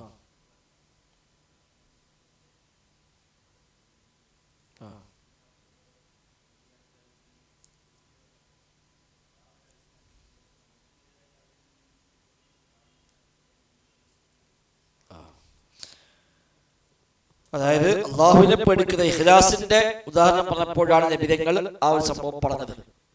അത് ഈ ഉമ്മത്തിൽപ്പെട്ട ആളുടെ മുമ്പ് ഉണ്ടായിരുന്ന ഒരാളുടെ ഒരു സംഭവം നബി പറഞ്ഞാണ്. റബ്ബിനെ പേടിച്ചുകൊണ്ട് അയാളുടെ വസീത്ത് പറഞ്ഞു, ഞാൻ മരിച്ച എന്റെ മയ്യത്ത് കരിച്ച് അതിന്റെ ഭസ്മം കാറ്റിൽ പടർത്തണം എന്നയാൾ പറഞ്ഞു. അപ്പൊ അയാൾ വിചാരിച്ചത് അങ്ങനെ ആയിക്കഴിഞ്ഞാൽ രക്ഷപ്പെടുന്നായിരുന്നു. അപ്പൊ ഒരു സാധാരണക്കാരർത്ഥം ഒരു വിവരമില്ലാത്തൊരു ആമിയായ സാധാരണക്കാരായ മനസ്സിലാണത്. കാരണം അങ്ങനെ ആയിക്കഴിഞ്ഞാൽ പിന്നെ അള്ളാഹ് മുമ്പിൽ ഞാൻ എത്തൂല എന്നയാൾ മനസ്സിലാക്കിയതാണല്ലോ. അതുകൊണ്ടാണ് അങ്ങനെ ചെയ്യാൻ പറഞ്ഞത്. പക്ഷെ അയാളെ പിന്നെ വീട്ട് എന്നിപ്പിച്ചു, ചോദിച്ചു എന്താണ് ഇങ്ങനെ പറയാൻ എനിക്കുള്ള കാരണം. അപ്പോൾ റബ്ബേ എന്നെ പേടിച്ചിട്ടാണ് പറഞ്ഞതല്ല, അള്ളാഹിനെ പേടിച്ചിട്ട് മാത്രം ഞാൻ ചെയ്തതാണ്. അപ്പൊ ആ പേടിയെ കണക്കെടുത്തുള്ള അല്ലാഹു തആല അയാൾക്ക് പുറത്തു കൊടുത്തു എന്നാണ് നബിതങ്ങൾ പറഞ്ഞത്. സ്ഥിരപ്പെട്ട സ്വഹീഹ് ഹദീസാണ്. അത് മുമ്പുണ്ടായ സംഭവം, ആ സംഭവം നമുക്ക് അതേപോലെ മാതൃകാക്കാൻ വേണ്ടി പറഞ്ഞില്ല. അയാളുടെ പാഠം ഇത്രയേ ഉള്ളൂ, ഒരാൾ ആത്മാർത്ഥമായി റബ്ബിനെ പേടിക്കുന്നുവെങ്കിൽ റബ്ബ് അയാൾക്ക് മഗ്ഫിറത്ത് കൊടുക്കും എന്ന പാഠമാണ് നമുക്കതിൽ ഉള്ളത്. എന്നാൽ തസവൂഫിന്റെ പേരിൽ കാട്ടിക്കൂട്ടുന്ന പലതുമുണ്ട്, അല്ലാഹുവിനെ പേടിച്ചുകൊണ്ട് പറഞ്ഞിട്ട്. അതെല്ലാം ഈ ഘട്ടത്തിൽ നമുക്ക് ഉൾപ്പെടുത്താൻ കഴിയില്ല. ഏറി വന്ന ഒരു സാധുവായ മനുഷ്യർ അറിവില്ലായ്മ മൂലം ചിലപ്പോൾ അങ്ങനെ ആത്മാർത്ഥത ചെയ്തെങ്കിൽ അയാൾ അറിവില്ലായ്മയെ പരിഗണിച്ചുകൊണ്ട് അല്ലാഹു തആലക്ക് മാപ്പ് കൊടുക്കുക എന്ന് വേണമെങ്കിൽ ആലോചിക്കാന്നല്ലാതെ അത് സൂഫികൾ രീതിയായി സ്വീകരിച്ചു പോന്ന പലതുമുണ്ട്. തസവൂഫിനെ രീതിയായി സ്വീകരിച്ച് ഇസ്ലാമിക വിരുദ്ധമാണ് എന്ന് ബോധ്യമുള്ള കാര്യങ്ങൾ ആ ത്വരീഖത്തിന്റെ ഒരു രീതിയായി സ്വീകരിച്ച് അതിന് എല്ലാവരും ചെയ്തു പോണ പലതും ഉണ്ടാവും. അതൊരിക്കലും നമുക്ക് ഈ കാലത്തേക്ക് കൂട്ടാൻ പറ്റുകയില്ല. ദീനെതിരാണെങ്കിൽ അത് ഹറാമാണ്, ഹറാമ് തന്നെ നമുക്ക് പറയാം, അതിനെ ആക്ഷേപിക്കുകയും ചെയ്യാം. ഒരു വ്യക്തിക്ക് പക്ഷേ അറിവില്ലായ്മയോ അല്ലെങ്കിൽ അയാളുടെ ശ്രദ്ധക്കുറവോ അയാളുടെ മറ്റെന്തെങ്കിലും ചില തടസ്സങ്ങളായി ഉതിറുകൾ പലതും ഉണ്ടാകും. വ്യക്തികൾക്ക് അല്ലാഹു തആല പല എക്സ്ക്യൂസ് കൊടുക്കും. അതിൽപ്പെട്ട ഒരു എക്സ്ക്യൂസാണ് ജഹാലത്ത്, അറിവില്ലായ്മ.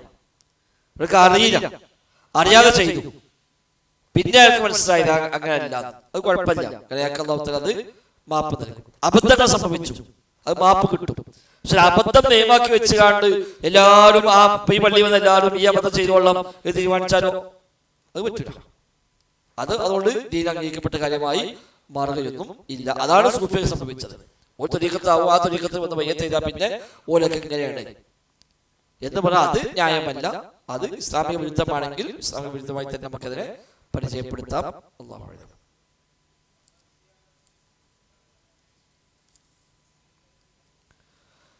ഖബർ സിയാറത്ത് സുന്നത്താണ്. സുന്നത്ത് പുരുഷന്മാർക്കാണ് പ്രത്യേകമായി എടുത്തു പറഞ്ഞത്.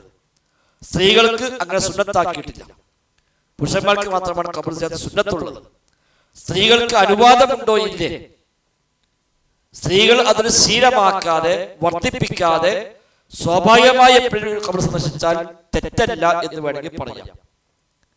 ഇപ്പൊ പോണ വഴിക്ക് ഒരു ഖബറുണ്ട്, അവിടെ നിന്ന് പ്രാർത്ഥിച്ചു പോയി, അല്ലെങ്കിൽ ഒരു വഴിക്കുള്ള യാത്ര പോകുമ്പോൾ വാപ്പാന്റെ ഖബർ അടുത്ത് തന്നെയാണ്, നമുക്ക് ഖബറിൽ പോയി പോകാം, വിരോധമൊന്നുമില്ല. കാരണം ആയിഷ നബിയോട് ചോദിച്ചത്, ഞാൻ ഖബർ സന്ദർശിച്ചാൽ എന്താണ് ഞാൻ പ്രാർത്ഥിക്കേണ്ടത്? അവൻ നബി പറഞ്ഞു, നീ പ്രാർത്ഥിക്കുക, അസ്സലാമു അലൈക്കും വറഹ്മത്തുള്ളാഹി മുഅ്മിനീൻ വ ഇന്നാ ഇൻഷാഅല്ലാഹു ബിക്കും ലാഹിഖൂൻ നസ്അലുല്ലാഹ ലനാ വലക്കുമുൽ ആഫിയ. അപ്പൊ ഞാൻ ഖബർ സന്ദർശിച്ചാൽ എന്തു പ്രാർത്ഥിക്കണം എന്ന് ചോദിക്കുമ്പോൾ ആ ഖബർ സന്ദർശനം ഹറാമാണെങ്കിൽ നബി പറയും, നീ ഖബർ സന്ദർശിക്കാൻ പറ്റുന്നല്ലോ, പിന്നെ എങ്ങനെ ഈ ചോദ്യം ഉണ്ടാവുക എന്നാണ് നബി പറയുക. പറഞ്ഞു കൊടുക്കേണ്ട സമയത്ത് പറഞ്ഞു കൊടുക്കാതെക്കൂല. അപ്പൊ നബി അങ്ങനെ പറയാത്തത് കൊണ്ട് തന്നെ അവർക്ക് അനുവാദമുണ്ട് എന്ന് കിട്ടി. എന്നാൽ മറ്റൊരു ഹദീസിൽ ഖബർ ധാരാളമായി സന്ദർശിക്കുന്ന സ്ത്രീകളെ അല്ലാഹു തആല ശപിച്ചിരിക്കുന്നു എന്ന് തന്നെ ഹദീസിൽ വന്നു. അപ്പൊ അതുകൊണ്ട് തന്നെ സ്ത്രീകൾക്ക് അത് പ്രോത്സാഹിപ്പിക്കപ്പെട്ടതല്ല. പല കാര്യങ്ങളും പറയുന്നുണ്ട്. ഒന്ന് അവരുടെ ദൗർബല്യമാണ്. ഖബർ കാണുമ്പോൾ സ്വാഭാവികമായിട്ടും അവർക്ക് ചിലപ്പോൾ സ്വയം നിയന്ത്രിക്കാൻ കഴിയാതെ വരികയും ഒരു പക്ഷെ ആർത്ത് വിളിക്കുകയും അതുവഴി പല ഹറാമുകളും വന്ന് ചിലരൊക്കെ അവർക്ക് നിമിത്തമായേക്കാം. ചിലപ്പോൾ വിളി വാങ്ങാൻ വിളി കൂട്ടി മാറി പുലർത്തി മുടിട്ടടിച്ച് അങ്ങനെയൊക്കെ പോകാൻ സാധ്യത കൂടുതൽ അവർക്കുണ്ട്. അതൊക്കെ പരിഗണിച്ചുകൊണ്ടായിരിക്കാം. അതേപോലെ അതൊരു ഫിത്നയായി മാറാൻ നിമിത്തമായേക്കാം. സ്ത്രീകൾ ധാരാളമായി ഖബർ കാണാൻ പോയിട്ടുണ്ടെങ്കിൽ അതൊരു പുതിയ ഫിത്തനകൾ തുടക്കമായേക്കാം. ആ വഴികളൊക്കെ അടക്കുക എന്ന നിലക്കാണ് സ്ത്രീകൾക്കത് നിമിതങ്ങൾ വേണ്ട എന്ന് പ്രത്യേകമായി പറഞ്ഞത്. അപ്പൊ പുരുഷന്മാർക്കുള്ളത് പോലെ സുന്നത്ത് സ്ത്രീകൾക്കില്ല. എന്നാൽ നേരത്തെ പറഞ്ഞ ആയിഷ ബീവിയുടെ ആ സംഭവത്തിന്റെ അടിസ്ഥാനത്തിൽ പണ്ഡിതന്മാർക്ക് വിശദീകരിച്ച് കാണാൻ പറ്റും. സ്വാഭാവികമായും പെണ്ണൊരു ഖബറിങ്ങനെ വന്നു അല്ലെങ്കിൽ പോണേക്ക് ഖബർ കണ്ടു, അത് ഹറാമാണോ വെച്ചാൽ അല്ല. അപ്പൊ അങ്ങനെ വരികയാണെങ്കിൽ ഈ പ്രാർത്ഥന അവർക്കും അവിടെ പ്രാർത്ഥിക്കാം എന്ന ഹദീസിൽ നിന്ന് മനസ്സിലാക്കാം. അല്ലാഹു അഅലം.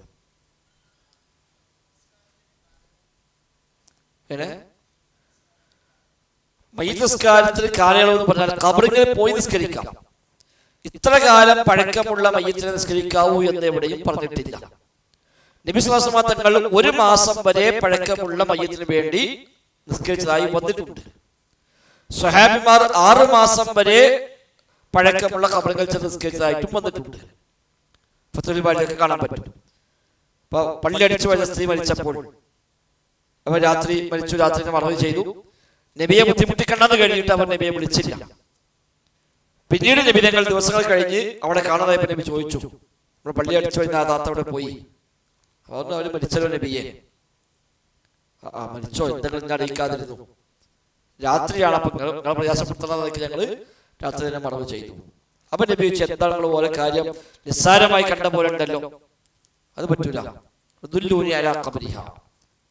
അവിടെ ഖബറിരിക്കുന്നത് അറിയിച്ചു തരിക. അപ്പൊ ഒരു പറഞ്ഞെടുത്തത് ഖബറ്. നബി ആ ഖബറിൽ പോയവർക്ക് വേണ്ടി നിസ്കരിച്ചു. അപ്പൊ ദിവസങ്ങൾ കഴിഞ്ഞിട്ടാണ്. അതേപോലെ 1 മാസം വരെ പഴക്കമുള്ള മയ്യിത്തിന് വേണ്ടി നിസ്കരിച്ചു വന്ന് നബിയുടെ പ്രവൃത്തിയിൽ വന്നിട്ടുണ്ട്.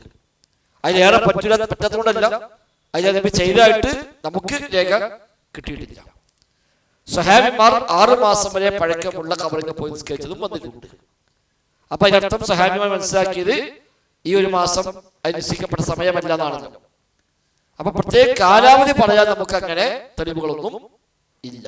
എന്നാ കാണല്ലാ ഖബറിൽ പോയി ഇങ്ങനെ നിസ്കരിക്കാന്നുള്ള ഒരു രീതി ഉണ്ടോ ചോദിച്ചാൽ ഇല്ല. അപ്പൊ നമ്മൾ ഗൾഫിലായിരുന്നു, പാപ്പ മരിച്ചു, ഉമ്മ മരിച്ചു, വരാൻ പറ്റില്ല, 1-2 കഴിഞ്ഞ് നമ്മൾ വരുന്നത്, നമുക്ക് ആ ഖബറിൽ പോയിട്ട് അപ്പോ മയ്യിത്ത് നിസ്കരിക്കാം, പ്രശ്നമൊന്നുമില്ല. അപ്പൊ ഇത്ര സമയം വരെ പറ്റുള്ളൂ പറയാൻ പ്രത്യേകം തെളിവുകളില്ല. പ്രവൃത്തി പദത്തിൽ കണ്ടത് നബിയുടെ 1 മാസവും സ്വഹാബത്തിന്റെ 6 മാസവും വരെ ഉണ്ടായത് ഫത്ഹുൽ ബാരി, ബുഖാരിയുടെ വ്യാഖ്യാനമായ ഫത്ഹുൽ ബാരിയിൽ ആ സംഭവം രേഖപ്പെടുത്തിയായി വന്നിട്ടുണ്ട്. അല്ലാഹു അഅലം. മടഞ്ഞ മയ്യിത്തിന് വേണ്ടി നിസ്കരിക്കാം, മയ്യിത്ത് മുമ്പില്ലാതെ നിസ്കരിക്കുക എന്നത് നബിയുടെ സാധാരണ പതിവല്ല. നബി സ്വല്ലല്ലാഹു അലൈഹി വസല്ലം തങ്ങൾ ആകെ ചെയ്തത് 1 മയ്യിത്തിന് വേണ്ടി മാത്രമാണ്. നജാഷി രാജാവ് മരിച്ചപ്പോൾ ആ നാട്ടിൽ ആരും മുസ്ലിം അല്ല. നജാഷി ഇസ്ലാം സ്വീകരിച്ചു, അത് ആരും അറിയില്ലായിരുന്നു, സ്വകാര്യമായി ഇസ്ലാം സ്വീകരിച്ചതാണ്. അപ്പൊ അദ്ദേഹം മരിക്കുമ്പോൾ നാട്ടുകാരെ കണക്കില് അയാൾ മുസ്ലിം ഒന്നുമല്ല. അവിടെ മുസ്ലിമീകളെ മയ്യിത്ത് കൈകാര്യം ചെയ്യുന്ന പോലെ അവർക്ക് കൈകാര്യം ചെയ്തിട്ടുമില്ല. അപ്പൊ നബിക്ക് വഹയി കിട്ടി, ഇങ്ങനെ ഒരു സംഭവം ഉണ്ടായിട്ടുണ്ട്. അപ്പൊ നബി സ്വഹാബത്തോട് പറഞ്ഞു, നിങ്ങളുടെ സഹോദരൻ നിങ്ങളുടേതല്ലാത്ത നാട്ടിൽ വെച്ച് മരണപ്പെട്ടിരിക്കുന്നു, അതിനാൽ നിങ്ങൾ അവന് വേണ്ടി നിസ്കരിക്കുക. ഞങ്ങൾ മദീന പള്ളിയിൽ സ്വഫായി നിന്നു, നബിയുടെ നേതൃത്വത്തിൽ ഞങ്ങൾ നിസ്കരിച്ചു. ഇത് സ്വഹാബത്ത് പറയുന്നു. ഇതാണ് നബിയിൽ നിന്ന് വന്ന ഏക സംഭവം, മടഞ്ഞ മയ്യിത്ത് വേണ്ടി നിസ്കരിക്കൽ. നബി സ്വല്ലല്ലാഹു അലൈഹി വസല്ലം മക്കത്തുണ്ടാകുമ്പോൾ മറ്റൊരു സ്ഥലത്ത് മരിച്ച സ്വഹാബിമാരുണ്ട്. നബി മദീനത്തുണ്ടാകുമ്പോൾ മക്കയിലും അല്ലാത്ത മരിച്ച സ്വഹാബിമാരുണ്ട്. അവർക്ക് വേണ്ടി ഒന്നും മയ്യിത്ത് നിസ്കാരം നബി അവിടെ നടത്തിയിട്ടില്ല. അപ്പൊ നബിയുടെ സാധാരണ പതിവല്ല മയ്യിത്ത് മുമ്പിൽ ഇല്ലാതെ നിസ്കരിക്കുക എന്നത്. നബി മയ്യിത്ത് മുമ്പിൽ വെച്ച് നിസ്കരിക്കും, ഇല്ലെങ്കിൽ ഖബറിൽ പോയി നിസ്കരിക്കും. ഇതാണ് നബിയുടെ സാധാരണ പതിവ്. ഇങ്ങനെ നബി നിസ്കരിച്ചല്ലോ, 1 പ്രാവശ്യമാണ് നിസ്കരിച്ചല്ലോ, അതുകൊണ്ട് ഏത് മയ്യിത്തും നിസ്കരിക്കാം എന്ന് തെളിവാക്കിയവരാണ് ഷാഫി മദ്ഹബുകാർ. അവിടെ ഷാഫി മദ്ഹബില് എല്ലാ വെള്ളിയാഴ്ച ഇങ്ങനെ കത്ത് വായിച്ച് നിസ്കരിക്കും. ഓർക്ക് തെളിവും ഈ സംഭവം തന്നെയാണ്. പറഞ്ഞത് ഒരിക്കലും ആളുകൾ ചെയ്തല്ലോ, അവന് പാടില്ലായില്ലാതെ വിട്ടിനെ, അതുകൊണ്ട് ചെയ്യാം. കൂടുതൽ പ്രബലമായ അഭിപ്രായം നജാഷിയുടെ അതേ സാഹചര്യമുള്ള മയ്യിത്താണെങ്കിൽ പറ്റും. ഒരു മയ്യിത്ത് ഒരാൾ മരിച്ചു, ആരും നിസ്കരിച്ചിട്ട് ഞാൻ മനസ്സിലായി. ഇപ്പൊ കൊറോണ കാലത്തൊക്കെ ഉണ്ടായിരുന്നു, അങ്ങനെ കൊണ്ടുപോയിക്കാണ്ട് ഏതെങ്കിലും ഉദ്യോഗസ്ഥന്മാരെ കൊണ്ട് മറയത് പോകും. മയ്യിത്ത് നിസ്കരിക്കുമ്പോൾ സാഹചര്യമില്ല, ഖബറിൽ പോകാൻ പറ്റൂല, പുറത്തിറങ്ങാൻ പറ്റൂല. അങ്ങനെയൊക്കെ ആകുമ്പോൾ നമുക്ക് വേണമെങ്കിൽ മയ്യിത്ത് മുമ്പിലില്ലാതെ നിസ്കരിക്കാം. കടലിൽ മയ്യിത്ത് കടലിൽ പോയി, മയ്യിത്ത് കിട്ടിയില്ല, കുളിപ്പിക്കാനും കപ്പം ചെയ്യാൻ മയ്യിത്ത് കിട്ടിയിട്ടില്ല, കടലിൽ അത് കത്തിക്കട്ടില്ലാതെ പോയി, മയ്യിത്ത് തന്നെ കിട്ടില്ല. അങ്ങനത്തെ ഘട്ടത്തിലൊക്കെ വേണമെങ്കിൽ നമുക്ക് മയ്യിത്തില്ലാതെയും നിസ്കരിക്കാം. പിന്നെ ഒരു ഇസ്ലാമിക രാജ്യത്തെ ഭരണാധികാരി കൽപ്പിച്ചാൽ നിസ്കരിക്കാം, അതെല്ലാവരും അംഗീകരിച്ച കാര്യമാണ്. ഭരണാധികാരി കൽപ്പിച്ചു ആ മയ്യിത്തിന് വേണ്ടി നിസ്കരിക്കണം, അതിന് അധികാരം ഭരണാധികാരിക്കുണ്ട്.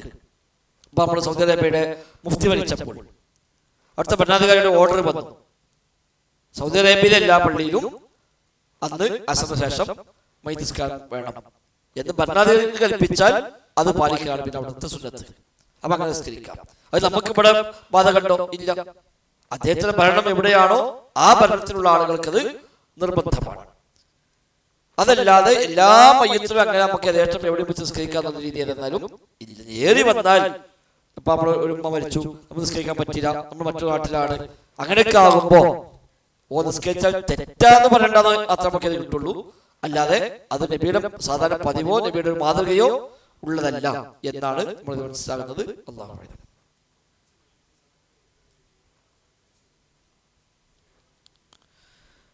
മയ്യത്തിന് വേണ്ടി ചെയ്യാവുന്ന കർമ്മങ്ങൾ, ജീവിച്ചിരിക്കുന്ന ആളുകൾ അവർക്ക് വേണ്ടി ചെയ്യാവുന്ന നന്മകൾ എന്ന് പറയുന്നത് 1 പ്രാർത്ഥനയാണ്, 2 അവരുടെ വസിയത്തുകൾ നടപ്പാക്കുക, അവരെ കടം വീട്ടുക, ഇതൊക്കെയാണ്. 3 അവരുടെ സുഹൃത്തുക്കളുമായി ബന്ധം നിലനിർത്തും. നമ്മൾ വാപ്പ മരിച്ചു, ഇമ്മ മരിച്ചു, വാപ്പാനെ കുറെ സുഹൃത്തുക്കൾ ഉണ്ടാവും. വാപ്പുള്ള കാലത്ത് ഒരു വീട്ടിൽ വരുന്നുണ്ട്, വാപ്പ അങ്ങോട്ട് പോകലുണ്ട്, എന്തേ സംഗതി നമ്മൾ ക്ഷണിക്കലുണ്ട്, നോമ്പെടുക്കാൻ വിളിക്കലുണ്ട്, ഓർക്ക് വാപ്പത്തെ കൊടുക്കലുണ്ട്. അങ്ങനത്തെ ഒക്കെ സുഹൃത്തുക്കൾ ഉണ്ടെങ്കിൽ അത് വാപ്പാടെ കാലശേഷം നമ്മൾ നിലനിർത്തി പോവുക. അത് വാപ്പയോടുള്ള നമ്മുടെ കടമയുടെ ഭാഗമാണ് എന്ന് പ്രത്യേകമായി ഹദീസിൽ കാണാം. ഉമർ ഖത്താബിന്റെ മകൻ അബ്ദുല്ലാഹി ബിൻ ഉമർ ഒരിക്കലും ഒരു കഴുതപ്പുറത്തിങ്ങനെ പോകുകയും ഒരു വില കൂടിയ മുന്തിയ തലപ്പാവ് അദ്ദേഹം ധരിച്ചിട്ടുണ്ട്. അദ്ദേഹം പോകുമ്പോൾ ഒരു അറാബി, ഒരു ഗ്രാമീണ വളരെ വരുന്നുണ്ട്. അപ്പൊ ഇബിനു ഉമർ കഴുതപ്പുറത്ത് ഇറങ്ങി ഈ തലപ്പാവ് കൂടി അയാൾ തലയിൽ വെച്ചു കൊടുത്ത് അയാൾ കഴുതപ്പുറത്ത് കയറ്റി. അപ്പൊ ആലോചിച്ച് എന്താ പദങ്ങള്, എന്തിനാ ആ ഒരു ഗ്രാമീണ ഒരു മധു നമ്മൾ ഇന്നത്തെ ഭാഷ പറഞ്ഞാൽ എന്തിനാ അയാൾ ഇത്ര ബഹുമാനിക്കണോ വെച്ചു. അല്ല, അയാളെ വാപ്പയും എന്റെ വാപ്പയും സുഹൃത്തുക്കളായിരുന്നു. അപ്പൊ ആ ബന്ധം ഞാൻ നിലനിർത്തിയതാണ്. അവ കണ്ടോ, ഒരു വാപ്പനമ്മ ബന്ധം, ആ ബന്ധം മക്കൾ തമ്മിൽ നിലനിർത്തി പോകുന്നു. അതൊക്കെ വാപ്പയോടും ഉമ്മയോടും കാണിക്കുന്ന ബാധ്യതയുടെ ഭാഗമാണ്.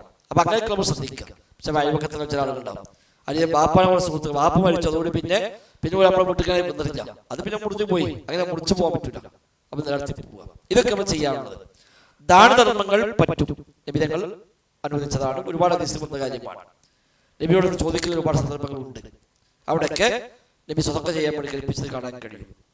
സയ്യിദ് അനുവിന്റെ ഉമ്മ മരിച്ചു, അതേപോലെ നബി എന്റെ ഉമ്മ മരിച്ചു.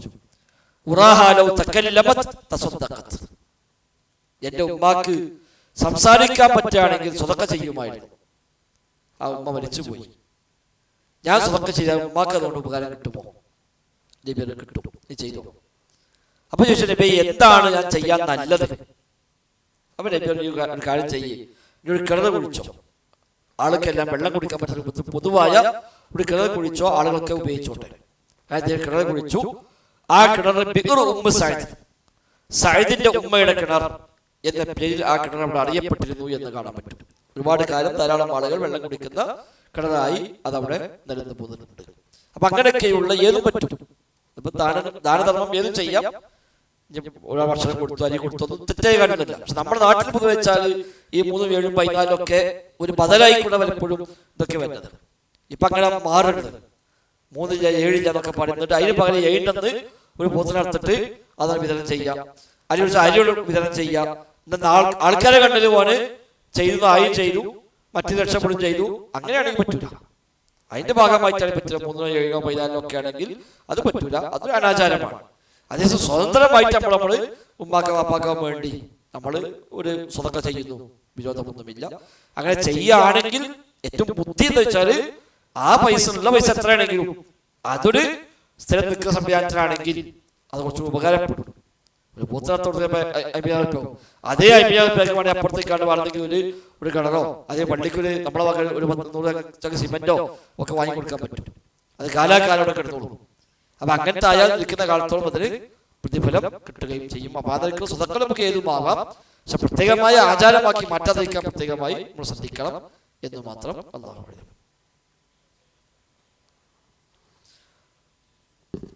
കുട്ടികൾ ചേലാകർമ്മത്തിന് പ്രത്യേകം ഇന്ന സമയത്ത് എന്ന് പറഞ്ഞിട്ടില്ല. ചേലാകർമ്മം ചെയ്യണം എന്നാണ് പ്രത്യേകം പറഞ്ഞത്. പിന്നീട് പണ്ഡിതന്മാരുടെ ചർച്ചകളാണ് ഇമാം ഷാഫിക്ക് 7 ദിവസം ചെയ്യാൻ പ്രോത്സാഹിപ്പിച്ചവരെ കാണാൻ കഴിയും. അപ്പോൾ ചെറിയ പ്രായത്തിലാവാം, അല്ലാതെ ആവാം. പ്രായപൂർത്തിയാകുന്നതുവരെ സമയമുണ്ട്. അതിനിടയ്ക്ക് എപ്പോൾ വേണമെങ്കിലും ശരീരകർമ്മം ചെയ്യാം. 5 കാര്യം ഇസ്ലാമിന്റെ ശുദ്ധ പ്രകൃതിയുടെ ഭാഗമാണ് എന്ന് പറയപ്പെട്ട ഒന്നാണ് ഖിത്താൻ, ശരീരകർമ്മം ചെയ്യുക എന്നുള്ളത്. മുടി വെട്ടുക, മീശ വെട്ടുക, താടി വളർത്തുക, നഖം വെട്ടുക എന്നൊക്കെ പറഞ്ഞ കൂട്ടത്തിൽ നബി എണ്ണി പറഞ്ഞ കാര്യമാണ് ഖിത്താൻ, ശരീരകർമ്മം ചെയ്യുക എന്നുള്ളത്. അത് ഈ പ്രായപൂർത്തിക്ക് മുമ്പ് ഏത് സമയത്തും ചെയ്യാൻ പറ്റും. മുടി കളയൽ 7 ദിവസം പ്രത്യേകം പറഞ്ഞു. മുടി കളയുക എന്നുള്ളത് 7 ദിവസം നബി പ്രത്യേകം എടുത്തു പറഞ്ഞു. ഇമാം തിർമിദി റിപ്പോർട്ട് ചെയ്ത ഹദീസാണ്. അപ്പോൾ സുന്നത്ത് എന്നുള്ളത് ശരിക്കും 7 ദിവസമാണ് മുടി കളയുക, അതേപോലെ അഖീഖ അറുക്കുക. ഇനി 7 കഴിഞ്ഞാലും 7 കഴിഞ്ഞാൽ ഇന്ന ദിവസം പ്രത്യേകം ഹദീസിന് എവിടെയും ഇല്ല, ബാക്കിയെല്ലാം ഒരുപോലെയാണ് ഹദീസിൽ ചെന്ന് മനസ്സിലാകുന്നത്.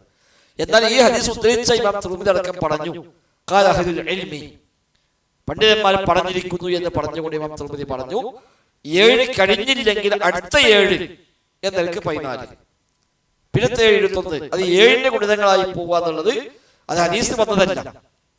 7 നബി പറഞ്ഞു 7 ചെയ്യുക.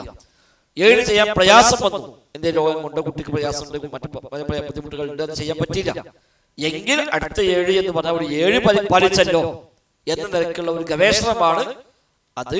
ഹദീസിൽ 7 മാത്രമാണ് പറഞ്ഞിട്ടുള്ളത്. അവിടെ അങ്ങോട്ട് ഏത് സമയത്തും അയാൾക്ക് ചെയ്യാം. ഞാൻ അഖീഖ അറുത്തിട്ടില്ല, പ്രായപൂർത്തിയാകണ വരെ അയാൾക്കത് പിന്നെ സമയമുണ്ട്. ഈ പ്രായപൂർത്തി ആയിക്കഴിഞ്ഞാൽ പിന്നെ പറ്റുമോ ഇല്ലേ, അതിൽ ചർച്ചകൾ കാണാൻ പറ്റും. നമുക്ക് വേണ്ടി വാപ്പ അർത്ഥമില്ല മനസ്സിലായാൽ നമുക്ക് ഇപ്പൊ അറക്കാൻ പറ്റുമോ? ഹദീസ് പ്രത്യേകിച്ച് അതിലൊന്നും വന്നിട്ടില്ല. ഒരു താബിഈ പലരും പറഞ്ഞു, എന്റെ പിതാവ് എനിക്ക് വേണ്ടി അഖീഖ അർത്ഥത്തില്ല ഞാൻ അറിയുകയാണെങ്കിൽ ഞാൻ അറക്കും എന്ന് പറഞ്ഞ ഒരു സംഭവമാണ് ഇതാകെ നമുക്കൊരു ഒരു പിടുത്തമായി കിട്ടാവുന്ന ഏക കാര്യമുള്ളത്. അതൊക്കെ സമയം കഴിഞ്ഞാൽ നഷ്ടപ്പെട്ടു പോകുമോ ഇല്ലേ എന്ന ചർച്ചയിലാണ് വരുന്നത്. സമയം കഴിഞ്ഞാൽ പിന്നെ നഷ്ടപ്പെട്ടു പോകുമോ, അല്ല അത് ഏത് കാലത്തായാലും പറ്റുമോ എന്ന ചർച്ചയിൽ നിന്നാണ് ഈ വ്യത്യാസം കടന്നു വരുന്നത്. അത് പിന്നെ നമ്മൾ പണ്ട് പറയലുണ്ട്, അത് ആളുകൾ ചെയ്യുന്ന ചില മാമൂലുകളാണ്. ആൺകുട്ടിയാണെങ്കിൽ 2 ആടും, പെൺകുട്ടിയാണെങ്കിൽ 1 ആടുമാണ് ഏറ്റവും ശ്രേഷ്ഠമായ സുന്നത്തായ കാര്യം. നമ്മുടെ നാട്ടിൽ പൊതുവെ ഈ അഖീഖത്തൊക്കെ സുന്നത്തിന് വേണ്ടിയാണോ വെച്ചാൽ പലപ്പോഴും അല്ല. അത് പിന്നെ പേരും പെരുമയും നാട്ടിലെ ഇത് കിട്ടുന്നത്. അവിടുന്ന് പോത്തനെ വലിയൊരു വണ്ടി കയറ്റികളെ കൊണ്ടുവരിക. അപ്പൊ അതിനകത്ത് പാൽക്കത്ര വലിയ പോത്ത, അത് മറ്റാചാര്യ പേരക്കുട്ടിക്ക് മുടിയാഴ്ച ആ പേര് കണ്ടത് അതിന് പോത്തിന് 1 ലക്ഷം റുപ്യ ആക്കി 2 ലക്ഷം റുപ്യ കണ്ട് അങ്ങനത്തെ ഏർപ്പാടാണ് പാട്ടില്ല. ഇത് പോയത്തെ കാലത്തല്ലാതെ വേറൊന്നുമില്ല. ആരോ പറഞ്ഞു ഇങ്ങനെ 2 ആടും 2 പോത്തും കൊടുത്തപ്പോ മറ്റൊരു ഒരു നായി ഉണ്ടായിരുന്നു പറഞ്ഞു, എന്നാ അത് പോയിക്കോട്ടെ. അപ്പൊ സംഭവിച്ചാൽ ഓരോട് വളർത്ത നായി അത് വിട്ടുപോകില്ല. അപ്പൊ ആ നായി കൊണ്ട് കയറിയാണ്. അത് കണ്ടപ്പോ മറ്റൊരു തമ്മിൽ നമുക്ക് നായി കൂടെ ആയിക്കോട്ടെ, അത് മാമൂലാണ്.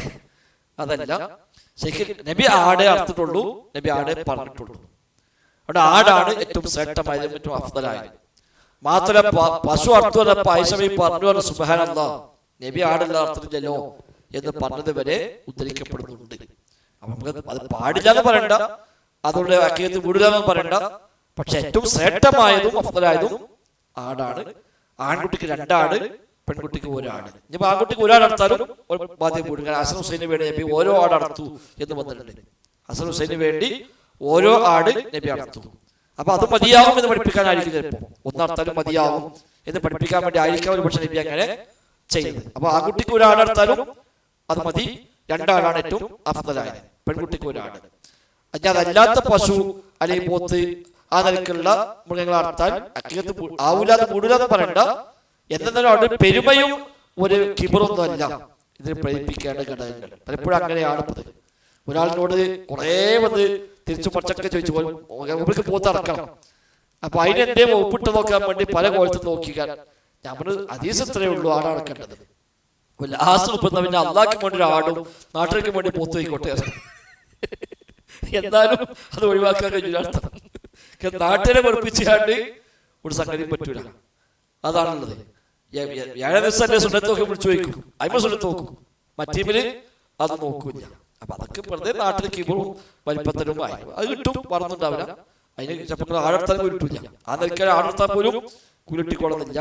മോശമല്ലേ, നമ്മുടെ കുടുംബത്തിൻ്റെ ഒരു മനക്കേടല്ലേ, നമ്മളുടെ തറവാട്ടേരല്ലേ, മറ്റോ അങ്ങനെയാണ്, ഇവരങ്ങനെയാണ്, അത് നമ്മളാർക്കഴിഞ്ഞാൽ പറ്റില്ല എന്നൊക്കെ പറഞ്ഞിട്ടാണ് പലപ്പോഴും ഇതൊക്കെ ഉണ്ടാവാറുള്ളത്. അങ്ങനെയൊക്കെ ആകുമ്പോൾ ആ മനക്കേടോട് പോയി കിട്ടുന്നല്ലാതെ വേറെ പല്ലൊത്തിരി കൂലി വയ്ക്കാനൊന്നും അത് കണക്കൂട്ടാൻ പറ്റൂല.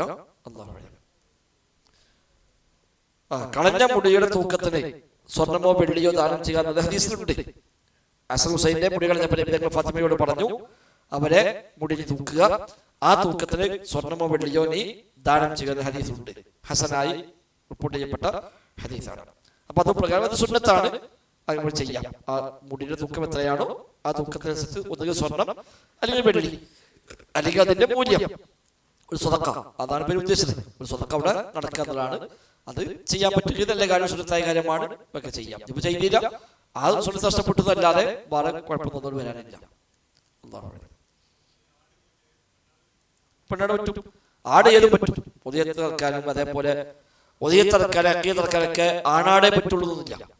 പെണ്ണാട് പറ്റും, ആണാട് പറ്റും, അതൊക്കെ പറ്റും. പുതിയ ആടുണ്ട്, പെണ്ണാട് പറ്റില്ല, പെണ്ണാടും വില കുറയും. അത് പറ്റൂല, അക്കീത്തിനെ പറ്റൂല, ഉദയത്തിനെ പറ്റൂല എന്ന് പറയാം. അതൊന്നുമില്ല, അതൊക്കെ പറ്റും, ഏതും പറ്റും. ഉദയത്തിനും പറ്റും, അക്കീത്തിനും പറ്റും. പെണ്ണാനും കുഴപ്പമില്ല, ആണാനും കുഴപ്പമില്ല. നിശ്ചയിക്കപ്പെട്ട പ്രായം ഉദയത്തിനെ പറഞ്ഞിട്ടുള്ളൂ, അക്കീത്തിന് പ്രായം പറഞ്ഞിട്ടില്ല.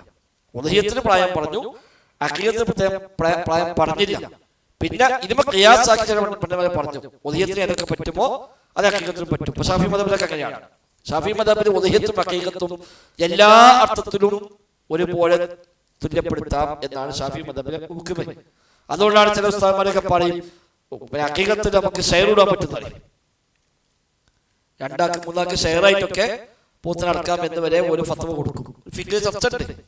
ഉദയത്തിറക്കുമ്പോൾ ഒരു ഫൈസി പറഞ്ഞു, ഉദയത്തിറക്കുമ്പോ ഒരു ഉദയത്തും കൂടാ, ഒരു അക്കീകത്തും കൂടാ, എന്നാൽ രണ്ടും കിട്ടും.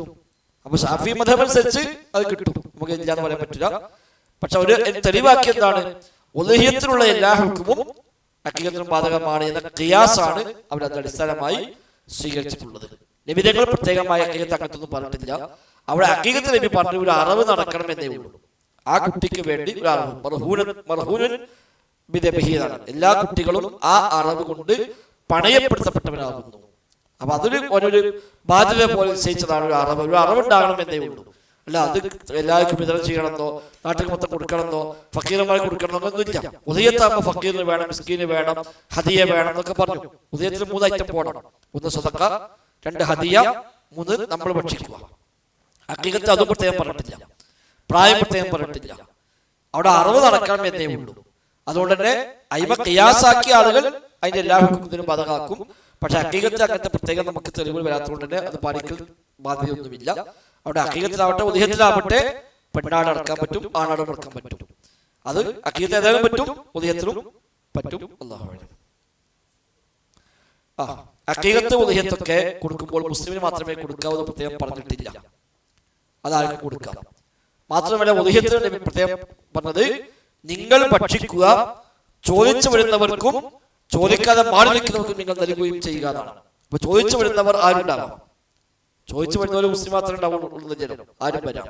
അപ്പൊ അങ്ങനെ കൊടുക്കാൻ വിരോധമില്ല. ഉദയത്തിന്റെ മാംസമാണെങ്കിലും ഹഖീഖത്തിന്റെ മാംസമാണെങ്കിലും മുസ്ലിമിനും കൊടുക്കാം, അല്ലാത്തവരും കൊടുക്കാം.